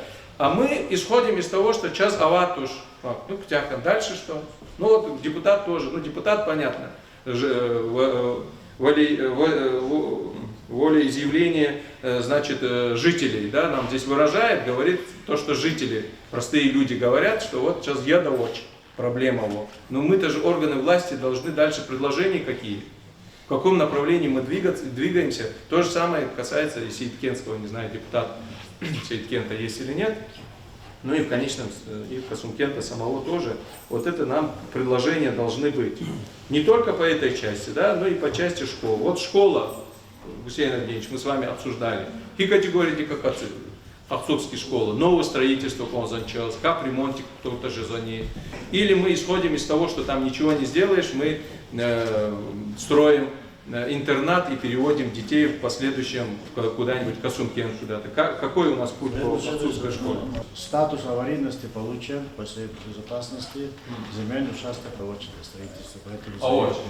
Ну вот, солдат земельный участок. Поэтому, сколько детей учатся сейчас? 60. Но земельный участок, тут депутат, глава сельского Равсанач, документ он. Земельный участок. Ну, конечно, протокол. Ну, за что нет? Мое к вам предложение вместе с управлением образования, администрацией сельского поселения по всем социальным объектам, там, где на сегодняшний день не сформирован, надо сформировать. А какие вопросы есть? Давайте мы УНИС подключим, другие структуры, там УКС подключим. Там есть свои требования. Может, вы нашли где-то участок? Вот мы в Сейткенте, да, сейчас обсудим отдельно. В Сейткенте сталкиваемся с такой проблемой, что вы земельный участок нашли, но жители якобы, общественность против. Ни другой участок нам не могут дать, ни на тот, который нашли, не соглашаются. И опять же, виновата администрация района, что не строится в Сейткенте школа. Неправильный подход. Но жители района тоже должны какое-то, значит, реальное предложение давать, где построить, как построить. Поэтому Кахцуге, а вот сейчас конкретно, а я Юлдаша, у Чизлата 63 ребенка, это немалое количество. Это не мало, ну, имеется в виду, есть у нас человек, где 2 ребенка, 3, 10. Это достаточно большое количество, в котором мы можем заявляться на строительство новой школы. Приведите правоустанавливающий документ, Гусейн Евгеньевич, вместе вникните тоже. Если есть проблемы с земельным участком, его передачей, оформлением, дайте предложение. Сейчас вы, значит, генплан Касумкентского поселения, внесение изменений, границы территории вносите. Все это вы в том числе должны учитывать. Дайте предложение. Ну, гил садик, она цигиш датуш, учла-то садик гила, шуму даёлов до школьного возраста. Она Кахцуге. 22. 22, 8, хитангил садик на 22 ребенка, это проблематично будет строить? Ну, понятно. МАТ, остальные социальные объекты, ФАП подлежит строительству, необходимо строительство нового модульного ФАПа. Чиловон под ФАП, а вот сколько-то сам. МАТ, клуб, клубное учреждение. Клуба, да? Ну, как бы, к ремонту этот клуб подлежит? Робот Лазимах трансфернал велик хенак, да, велик хенак. Понятно. По завершению асфальтирования есть у нас проблемы, ну, депутат Телгара Ильич? То есть асфальтирование его прочно решаем, да? По электроснабжению проблем много? Ну, и милого актива обычно. Ну, и часто худжан. Все гора тала, линии четко. Ну, аварийные я не говорю. Имеется в виду, вот обычное время часто бывает отключение? А напряжение сети? Ну, писать под трансформатор, например. То есть электроснабжение. Ну, в любом случае, должен говорить, в том числе и по разделу электроснабжения у нас должно быть понимание, где трансформаторы требуются более мощные, СИП-провода, там, где проведены способом самими жителями несоответствующего сечения провода и так далее, где замена, общая характеристика, оценка проблемы должна быть. А газификация Гилут Хонвадянчина. Ну, имеется в виду, как обстоит дело с газификацией. А просто замкнуть подачи. А ты милома возут, хунтунва чкаяса 10% абрам хидлана. И потом цива микрорайон и потом почти 70-80 они документы с категории. Ну, это значит в рамках вот этих земельных изменений, понятно. Но это тоже пропишите, как проблему пропишите, давайте обсудим. А? Ну вот это все пропишите, это все, вот эти вопросы у вас должны быть прописаны вот в этой муниципальной вашей программе комплексное развитие коммунальной инфраструктуры. Реально. Вот эти реальные, конкретные вопросы, а не просто там текст акютуши, мы так привыкли все работать, просто для того, чтобы кому-то отчитаться, какую-то не наши проблемы описываем и утверждаем документы. Помалса вопрос есть. Школа долачи трансформатор, а не школа дизайнеров. Я потасацуват катку колно подключать. А напряжение темильже закон. Хам чинаганват алини вине вышкада. Хаба вышкада бора махачкалден адалади. А ини зенга ула пока втяхано хан стол баят пудио хане школа дя квочиз хабрхана амиз жуаномера жогорна Саелили абордопорно, а и электросеть, а почти восстановить хвуна. Имеется в виду чистители как отсочузан? Ну, а абор хаклузу, они деньги, она могут их тем канала. Нет, ну вообще, кто должен, кто обслуживает Долосинович? А? Линия млад, это млад позади. Обслуживать и пользоваться. А вот гора Катава, оттуда будет бригада, успевать через канал. Ну, проблема отказа выполнения работы, потому что не наши же нет. Она телевидение заганула, не вышка. Она начала подключать. Вот по линии электроснабжения и до вас, до Косухенского, Чахрисама поселений, и до всех остальных поселений, глав, жителей, предпринимателей хочу довести. Сейчас в республике проводится по поручению главы республики масштабная работа по консолидации электрических газовых сетей. Консолидация — это означает, что их в одни руки передают, то есть все сети передаются, значит, электрические по Россети Российской Федерации, все газовые сети, Газпром, газораспределение, организация, Газпром. Соответственно, сейчас этими структурами ведется работа там, где сети имеют собственника утвержденного, физическое лицо, юридическое лицо. В частности, вот у администрации района есть собственности большой объем сетей протяженности. Значит, с нами какая-то работа будет вестись по выкупу или там механизм какой-то безвозмездной передачи и так далее. Я к чему это говорю? Сейчас в части особенно электросетей проводится работа по узаконению бесхозных, бесхозяйных сетей. Поэтому, когда вот мы говорим, вот вы говорите, что трансформатор там где-то есть. У этого трансформатора должен быть собственник. Если собственником является школа, там, физическое какое-то юридическое лицо, у него должен быть весь пакет документов на этот трансформатор, и потом он должен заключить с РЭС нашим, Дербенским. Вот. В этот момент выяснится, кто его обслуживает. Вы заключаете договор на обслуживание этого трансформатора, КТП, там, сетей, платите им определенные деньги, они берут его, соответственно, у вас в аренду, и вам платят. То есть этот механизм в Хукуматне, Вичи, Аваде установленные требования закона. А в том случае, когда стоит трансформатор, но вы его считаете своим, как вот физическое лицо, вы говорите, даже, возможно, вы на него деньги потратили, но у вас, если на него нет правоустанавливающих документов, это не ваш, а он бесхозяйный. А Магомед Междоечник, к сожалению, суд Фен проводил, он сейчас от имени администрации района участвует в этих судебных заседаниях. Раз Долгосолович в территории Авади огромное количество сетей, у нас четко ясно, опять же, что его трансформатор, который он считает, Чикзав коммерческий объект, заправка Орол там где-то есть, в других местах есть, Меглера, большей частью, да, это люди сами покупали или администрация поселения покупала, но должен быть в любом случае у него реальный собственник. Это представьте соответствующие документы. И потом от вас Россети потребуют заключить с ними договор, или они отключат ваш трансформатор от проводов. Поэтому здесь понимание должно быть вместе с Магомедом Междоевичем в этом направлении. Лишний час, как мы любим всегда, да, шум поднимать, не вникнув в суть вопроса, сами вникните в суть вопроса и такую же разъяснительную работу проведите с жителями. Мадзалузу, если это на праве собственности вам принадлежит, никто его бесхозяйным признать или силой забрать не имеет права. Но если есть трансформатор, у него документально утвержденного собственника нету, Россети сейчас будут свою собственность регистрировать. В принципе, это правильно, потому что они должны быть владельцами этих сетей, и потом они обещают нам, республике, уже совсем на другом уровне выделять финансовые средства в модернизацию сетей существующих и строительство новых сетей. Поэтому этот вопрос тоже, к поселению тоже, до всех жителей, чтобы мы довели. Белорус Саид Мишевич, коллега, приглашенная Но за Индихлау на территории администрации сельского поселения расположены 10 образовательных организаций под ведомством управления образования. Вот Чахи школы, куда посещают более 1600 детей, это 22% от общего количества школьников.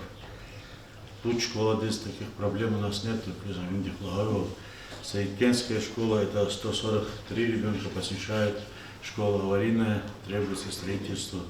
К сожалению, земельный участок неопределен, не сформирован. Как отметил Чинамахачкал, здесь письмо и обращение по всем образовательным пищам. И сразу же, вы знаете, Леонид Васильевич, они требуют правоустанавливающие документы на земельный участок. То же самое по Кахцузской школе, правильно отметили, там не сформирован. Кахцузские школы можно подать заявку на строительство, как в Буткенте делается, это школа-садик, это практикуется. Пищеблок общий, можно до 22 ребенка, сад-группа в садике и образовательное учреждение, что школа.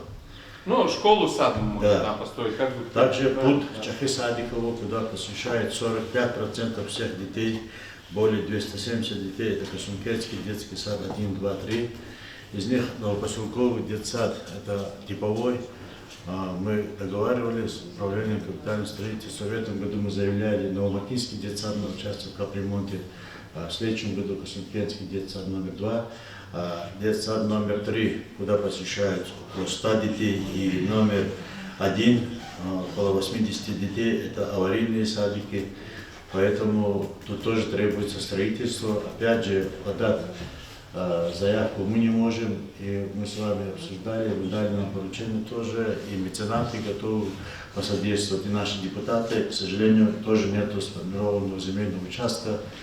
По сути, по этим 4 образовательным учреждениям, которые расположены на территории администрации сельского поселения, нужны около 1 гектара на каждое образовательное учреждение по новым требованиям. Это 4 гектара земель. А так администрация сельского поселения, коллектив постоянно подавать проблемы водоснабжения, благоустройства территории, организации субботников, там, освещение день, задолженности по налоговым сборам, друг другу помогаем. Единственный часовой вопрос это сформировать вот этих 4 населенных пунктах земельные участки. Нехтя где-то Ялугдо, Суа, Рамазал, Дуазик, Хешборов, Куй, Вильда, Чордсавов, Лахманбокна и Дмятр, и Слягов. Вопрос работа, коллега. Вопрос Алексей Евгеньевич. Садлать Гелчина в любом случае, Лагаву проблемы должны снимать. По Кахцугу земельный участок наша обязанность сформировать, а потом уже Роберт Владимирович в порядке очередности ушла Великола. Сейчас, как для сведения наших коллег по ЧИЗу, по 3 образовательным учреждениям уже завершается проектирование, в том числе новый корпус, это проблемный вопрос Косункента по линии образования у нас был, отсутствие достаточного количества мест учебных в нашей самой крупной школе Новопоселковой. Сейчас завершается проектирование нового корпуса, причем не только этот корпус будет, вся эта территория, включая заброшенное, заболоченное уже большое футбольное поле, вся эта территория будет благоустроена спортивными сооружениями, прогулочными зонами и так далее, полностью такой проект мы сейчас уже на завершении. Ну, Аллах Ганыч нас при поддержке руководства республики, наверное, в 2024 году строительные работы будут начаты. Ну, наверное, 2024-2025 год уже новый объект. По части детских садов на территории, чахи проблема я. Определенно час Пикерарово, в том числе при поддержке наших меценатов, предпринимателей, безвозмездной передачи с их стороны земель, определенная проработка есть, но вот этот вопрос у нас стоит, который остро стоит, и надо нам его решать. По Кахцугу школочно, если мы заявляемся на новую школу, ЧИЛ оформить мы можем, как в Буткенте, обратиться, проект делать не на школу, а на школу-сад. По Саидкенту, Чилини вопрос, Элихан Ватуш, определенный фикера Абурчазало, Роберт Владимирович, нам надо вместе с земельным комитетом, администрацией сельского поселения, общественностью села, управлением образования один день чекадолни выезжать на еще раз дать оценку, сформировать под строительство школы земельный участок гадола позани или от него отказываемся и дальше проработать иные механизмы, варианты строительства. И в Сииткенте тоже, наверное, Айлар Сабхат Ханицу даел, наверное, 43 школы, около 30. Да, ну тоже школу-сад мы там можем, значит, проектировать. Поэтому эти два вопроса нерешенные, пожалуйста, протокольные, государственные протоколы и за что нет. Давайте в ближайшее, это у меня все записано, мы в ближайшее время эти вопросы отдельно обсудим. По учреждениям здравоохранения.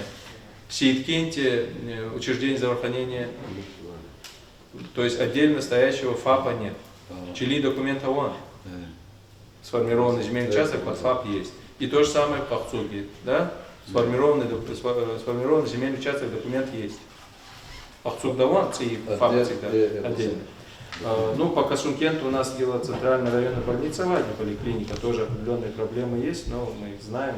Вместе с руководством Минздрава будем стараться, ну, сейчас сказать, чили документе, вот у нас, в принципе, хоть и не в той форме, не такими темпами, как нам хотелось бы с учетом накопившихся проблем, но тем не менее, Квайчизу в прошлом году у нас в 22-м, сейчас мы торжественно в ближайшее время будем открывать, фактически 4 новых объекта здравоохранения появилось, 3 в Харчакском сельском поселении, 1 в Шахикенском сельском поселении.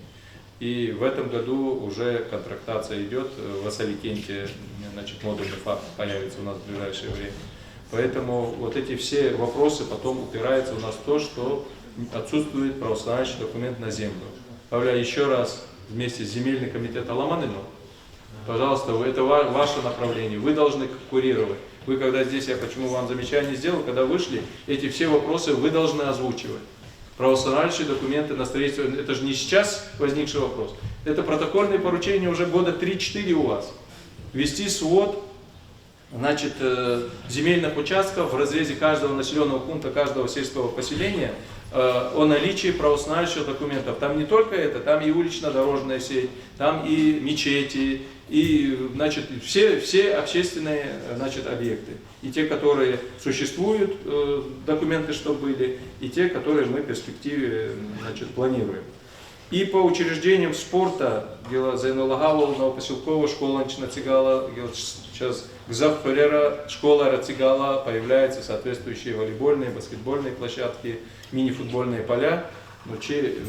Отдельно нам в Сииткенте и в Кахцуге строить учреждения спорта немножко сложно, но вместе со строительством этих объектов у нас появятся они. И по учреждениям культуры отдельно надо посмотреть, Роберт Владимирович, там, где подлежат капитальному ремонту, мы все равно должны через Минкульт по программе, значит, развития культуры Республики Дагестан продвигать эти вопросы. Там, где нет, ну, уже дальше думать будем, потому что строительство новых объектов культуры, к сожалению, на эти цели недостаточно финансовые средства из республиканского федерального бюджета на сегодняшний день выделяются. Все, за смысл. Уважаемый президиум, уважаемые депутаты сельского поселения, приглашенные, просто вкратце возможен доклад изъявлен полностью по социально-экономическому развитию сельского поселения, но доклада в всякий момент аркалурно, но Султан Гамедович единственный пускат Гамедович вопрос тоже связан со специальной военной операцией.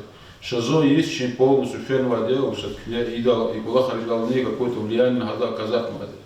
Но просто депутаты разъехал, ты джемят из Касункен сельского поселения, княла Ганна Гонзаты, шмут кастовода кюна специальной военной операции. Так сельский поселение дала и кейса на раваде, возу и кадровый офицерский состав, и контрактника, и мобилизованные, утказ сельский поселение дал хренваде, геройски погибли Вирдас, одна мужество Ганваде, и кей Олахан кюнет Хонваде в отношении этих категорий лиц, Хабр Хазанович Бузакюмей. Хаман доклада зачитать кюне может из-за скромности упустили кюнекс, и кей Олахан Раунваде, действительно. И увековечена память этих погибших, улица из Ганваде, школа из Ганваде, дюшишат из Ганваде, асфальтирование, гравирование от Хонваде. Всякие образы, например, Хазанович Розъехали к ней тарт хонвади хатме и был к ней доклад колонну потлаты. А он вакалахи. И колонну позатыли и муч кулахат мат измата и линии да услада проблемный вопрос связанный с участниками специальной военной операции действительно Гзафова. Ежедневно глават потовник, кипотовник, чипотовник, производный сценарий, выдачки, проблемы рвады. И надо иного не отражать на конзатры, что его Гулахара Уну, их Гулахарчина поэтапно Харса и Содыч на внимание все равно куда. Как у меня рекомендации, то, что вопрос о особый контроль Гулахана года, и категории сценарий действительно какой-то из этого подвешенного состояния Гулахана виде. Предлагаю по линии антитеррористической комиссии, пригавшись в Госганани, но особых проблем, как казалось, исполнительской дисциплины Кёнахсонзваде и протокольные поручения. Ну и последнее заседание антитеррористической комиссии конечно заслушивает матерь по обеспечению антитеррористической защищенности критически важных объектов. Кёнахсонзваде относительно такие объекты, это места массового пребывания людей, это критические объекты, это водозаборный обор.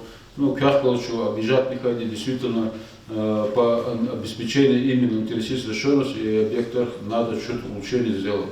Вот особенно водозаборничка, в Ахталшуфейде, полузаброшенное состояние, любой доступ к этому ГАСа и СОДе, Хавозова, и какой-то мелочный пресс-гарматый протокольное поручение, чтобы в апреле срока МАЗМа какие-то меры предпринять по этому вопросу. И предлагаю тоже протокольное поручение по обеспечению системам видимого наблюдения в месте массового пребывания граждан, площадь Ленина, ну и сквера работы. И как раз Саид Мусин Чахта Чехту Таркаид именно по этой части. Книга Гана команды предложения, Ратух Яргол Дюгейтуна, действительно и проблемные вопросы, и отдел полиции поднимает постоянно, и ФСБ поднимает, что действительно у нас нет этих систем видеонаблюдения. Гзав Дахатани, по мере возможности 5-10 камер, надо кого-то чака совместно видеть, пожалуйста, нам отдел полиции подключать, где Фесгерекс Вачкая, наиболее оживленный Чикарочи, найти где года камеры. И вот тоже просьба, что до 10 апреля, до начала этих майских праздников, эти вопросы не завершат на глаза. А так, по линии обеспечения безопасности, антитеррористической защищенности, Фесгерекс Акмекачина Гузваде, Гунидаде и по части оказания социальной помощи семьям участников специальной военной операции. Контроль и чиновник, по социальным паспортам на эту категорию перечень отдельно вирус главам сельских поселений Чарар Гурну, социальные паспорта в основном формировать на мобилизованных, а на остальной часть категории Хабур Гаведова Аксари, Виридас Ктяник. И тоже рекомендации, к сельское поселение Кения, она вот и санами завоевался. Не заказ стол определять главный заказ, непосредственно кто будет заниматься этим вопросом. Ваган да тоже вопрос есть. Заказ поручат, а заказ непосредственно будет отвечать по данному направлению работы. За все вопрос работы, пожалуйста. Хорошо.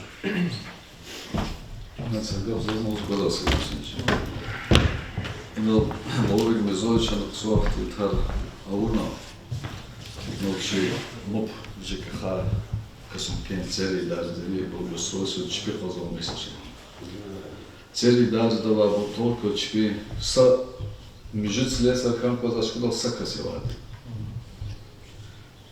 Пул код зашел уже. Но пул код задя чига дюз подача населения задушить. Как иначе чига пул код зашел.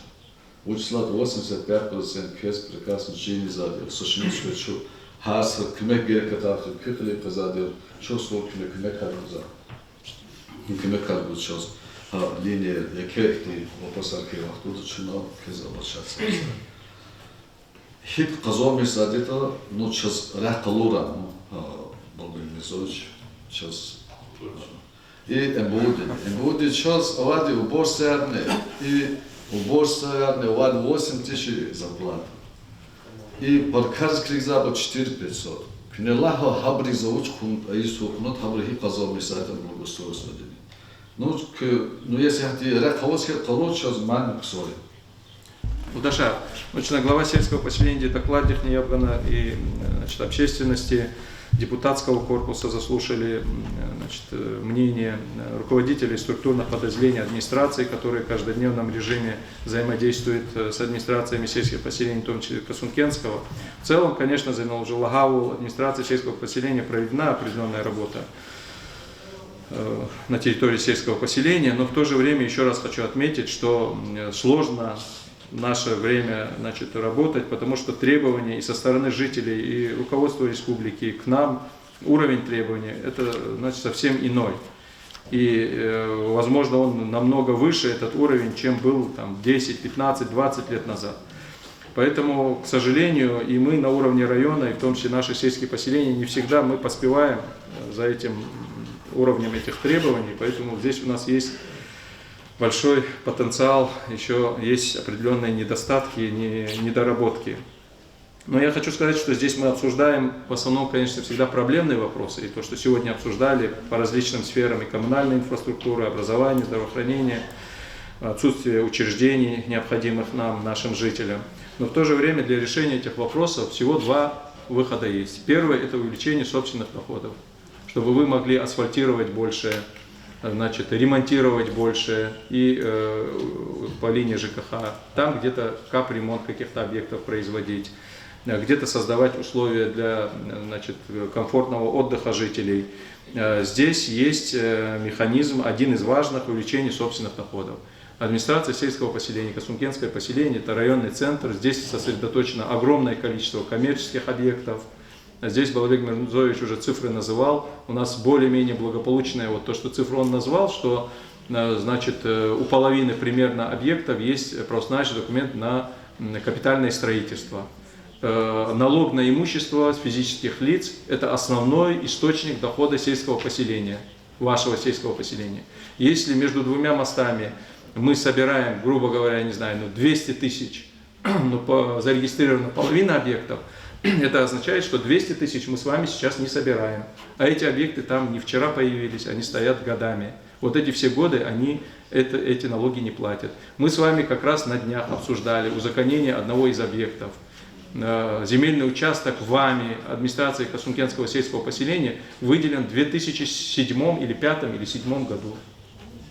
18 лет вы, не вы, вернее, ваши предшественники пусть будет, да, по арендную плату за земельный участок, выданный в собственности вашей, этот участок находится, 18 лет мы не взимаем арендную плату. Это только один факт, который вот сейчас мы по ходу дела, когда проводим эту инвентаризацию между двумя мостами, выявляем.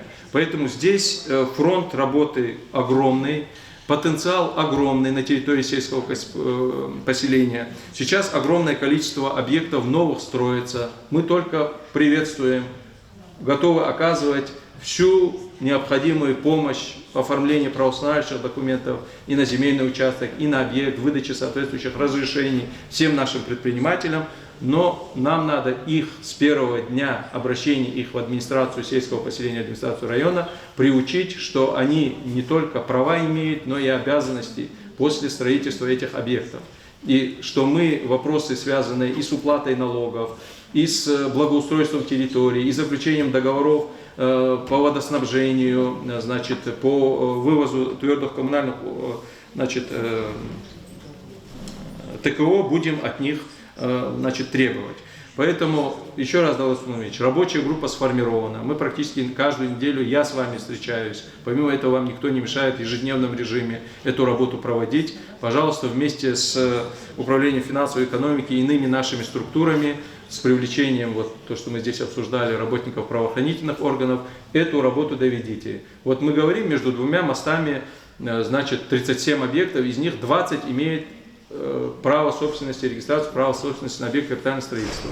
Вот наша с вами задача, чтобы все 37 в ближайшее время получили этот документ. Там, где это решается через суд, надо объяснить, что это через суд решается собственнику. Там, где собственник сам это может сделать, заставить его, в том числе путем применения определенных мер административного воздействия, это ему самому сделать, это источник дохода, это только между двумя мостами. А те такие инциденты, которые я вам здесь озвучивал по арендам и так далее, нету нормального учета у наших администраций сельских поселений о том имуществе, которое им принадлежит, выделено в аренду, значит, по иным объектам. Это вот один из вариантов, если мы наращиваем, я еще раз говорю, да, у вас возможность минимум 3, 4, 5 даже миллионов дополнительно изыскать, вернее, собрать налоговые доходы, если вы узаконите все те вопросы, которые мы здесь обсуждаем. На 3-4 миллиона можно много что в течение года на территории сельского поселения сделать. Второй механизм – это участие в государственных различных программах. Здесь уже озвучено было то, что нами сделано, в ближайшее время делается по линии образования, здравоохранения и так далее. Я здесь хотел бы это, в принципе, большей частью, значит, полномочия района и органы управления, значит, соответствующие функциональные районного уровня эти вопросы решают. Здесь я хотел бы, значит, ваше внимание акцентировать на тех вопросах, которые связаны с вашей работой. В частности, по вопросам водоснабжения, значит, может где-то электрификации, газификации. Я уже вам и отсутствие и необходимости подготовить документы земельно-социальные объекты мы здесь уже обсудили, пожалуйста, на контроль возьмите. Вот есть у нас программы, которые связаны с таким инициативами граждан. С помощью инициатив граждан мы решаем определенные вопросы, связанные с созданием условий для отдыха людей, тротуарами, обустройством, ливневками, другими вопросами, вплоть до, значит, фасадов зданий и так далее. Есть у нас программа благоустройства сельских территорий, современный облик села, да, Роберт Владимирович, и есть у нас, значит, местные инициативы. Но, к сожалению, ни в прошлом году, ни в этом году самая крупная наша администрация сельского поселения, Касумкенская сельская администрация, не нашла хотя бы 200, 300, 500 тысяч рублей внебюджетных средств для того, чтобы построить еще один сквер, парк, решить вопросы тротуаров, освещения, значит, водоснабжения, дорожного хозяйства и так далее. Это, мне кажется, неправильный подход. Неужели у нас в населенном пункте, в котором проживает 12 тысяч жителей, в том числе огромное количество выходцев из населенного пункта, из района, бизнесменов, предпринимателей. Неужели мы не можем, значит, с помощью меценатов, общественности, депутатского корпуса 300 тысяч рублей собрать для того, чтобы там на 1,5 миллиона рублей какой-нибудь сквер? Это, я считаю, Далгат Сумгулевич, в принципе, одна из ваших недоработок. Это неправильно. Почему Касумкент должен каждый год минимум 2 каких-нибудь объекта, собрав там 500, 600 хотя бы тысяч рублей меценатских средств, хотя бы 2-3 объекта. Вот жители, последний раз обращались, жители Аликента, мне пишут они, я соответствующим вам и нашим службам перенаправил, что, значит, там, это, по-моему, Аликент, жители Аликента, чтобы им детскую площадку построили. Юлдаша, детскую площадку сейчас построят, для этого есть государственные программы Республики Дагестан, в частности, вот местные инициативы. Стоимость детской площадки 1,5 миллиона рублей. Если вы собираете 300 тысяч рублей, населения, организуете эту работу. Это незначительные, наверное, средства, если мы, значит, проведем такую разъяснительную работу. Мы можем построить в Аликенте детскую площадку. Землю тоже еще надо найти. Но я, насколько знаю, с землей тоже мы предварительно с вами, когда в прошлом году разговаривали, в различных частях населенного пункта нашего Касумкента, земельные участки мы как бы формировали, да, были мысли. Но, к сожалению, организовать эту работу мы не смогли. Это и заявка Арнежа Вахтфенво, пожалуйста, вместе с нашими специалистами необходимыми, хотя бы 2024 год проведите такую работу и с жителями, и с общественностью, с депутатским корпусом, чтобы мы заявились на какие-то объекты на территории сельского поселения. Потом у меня есть некоторые такие замечания и к вам, и к нашим службам. Один момент мы здесь обсудили. Освещение проводимой работы на сайтах, в соцсетях надо усилить. Да, мы не все можем, не все, значит, потребности жителей, не все заявки, обращения можем, значит, исполнить. Но сказать, что мы ничего не делаем, это же тоже неправильно. Вот вы в своем докладе тоже указали. Но это надо освещать то, что делается. В части перезакладки книг и ведения по хозяйственному учета мы на днях, значит, это Минсельхоз повторно проводил совещание и с вами коротко это обсуждали. Перезакладку вы, наверное, ведете, но по хозяйственному учете полноценный учет вами не ведется. В принципе, не только вами, но и другими, к сожалению, большинством наших сельских поселений. В частности, по посевным площадям, по домашнему скоту, домашней птице информация по хозяйственному учету не заносится. Это ваша обязанность приведения по хозяйственному учету, это тоже вести. В результате оказывается, что на территории района, значит, практически ни домашнюю птицу не разводят, ни скот домашний не разводят, ни помидоры не сажают, ни лук, ни огурцы, ничего, никакая, значит, жителями такая хозяйственная деятельность в своих личных подсобных хозяйствах, садах, огородах не ведется. Потом еще такой вопрос, Давлат Султанович. Все вопросы, которые происходят, связанные с ремонтом, строительством социальных объектов, дорог, значит, с функционированием социальных учреждений, это ваши вопросы, это вы глава сельского поселения. Поэтому, пожалуйста, когда у нас капремонт, вот в этом году тоже, сейчас у нас начнется в ближайшее время капремонт еще одного, значит, здания новопоселковой школы. Вы должны на месте тоже участвовать. Не только администрация района должна, там правительство должно приезжать, контролировать ход работ, качество, сроки работ. Это же ваше учреждение. То же самое у нас вот дорожное, я не знаю, возможно, вы участвуете, Роберт Владимирович. Вот когда мы проводим дорожные работы, вот возникающие с жителями вопросы, связанные там с прокладкой вот этих труб, с предпринимателем возникающие, глава сельского поселения, администрация сельского поселения тоже рядом с вами, с нами должна быть. Ну вот какие-то просто так, заметку. По части посещения социальных учреждений, Давлат Султанович, в том числе вот у нас по учреждениям питания остро стоит перед нами, ставится вопрос улучшения работы, связанной с обеспечением горячим питанием детей, антитеррористической защищенностью объектов. Это тоже вас тоже касается, вы тоже глава сельского поселения, вернее, вы глава сельского поселения. И по генпланам вы в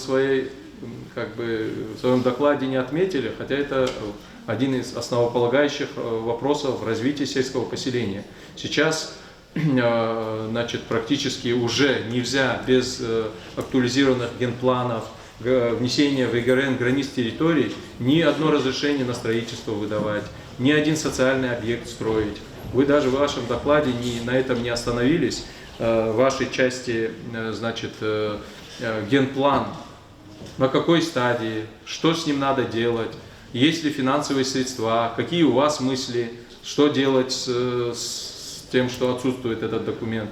По границам территории 3 населенных пунктов, они внесены в ЕГРН, не внесены. В целом по документам территориального планирования, еще раз я вам говорю, без этих документов сейчас мы при всем желании не строить объекты, не, значит, дороги, не другие решать вопросы уже не сможем.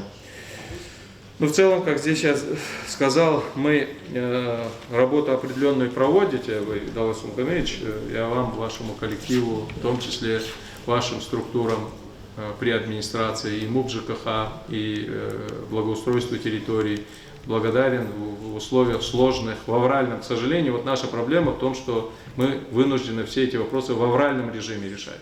Поэтому я к вам замечание тоже в этом плане было, что нам надо научиться решать их вот в комплексном режиме, чтобы знать заранее, какие проблемы у нас есть, и комплексное решение находить.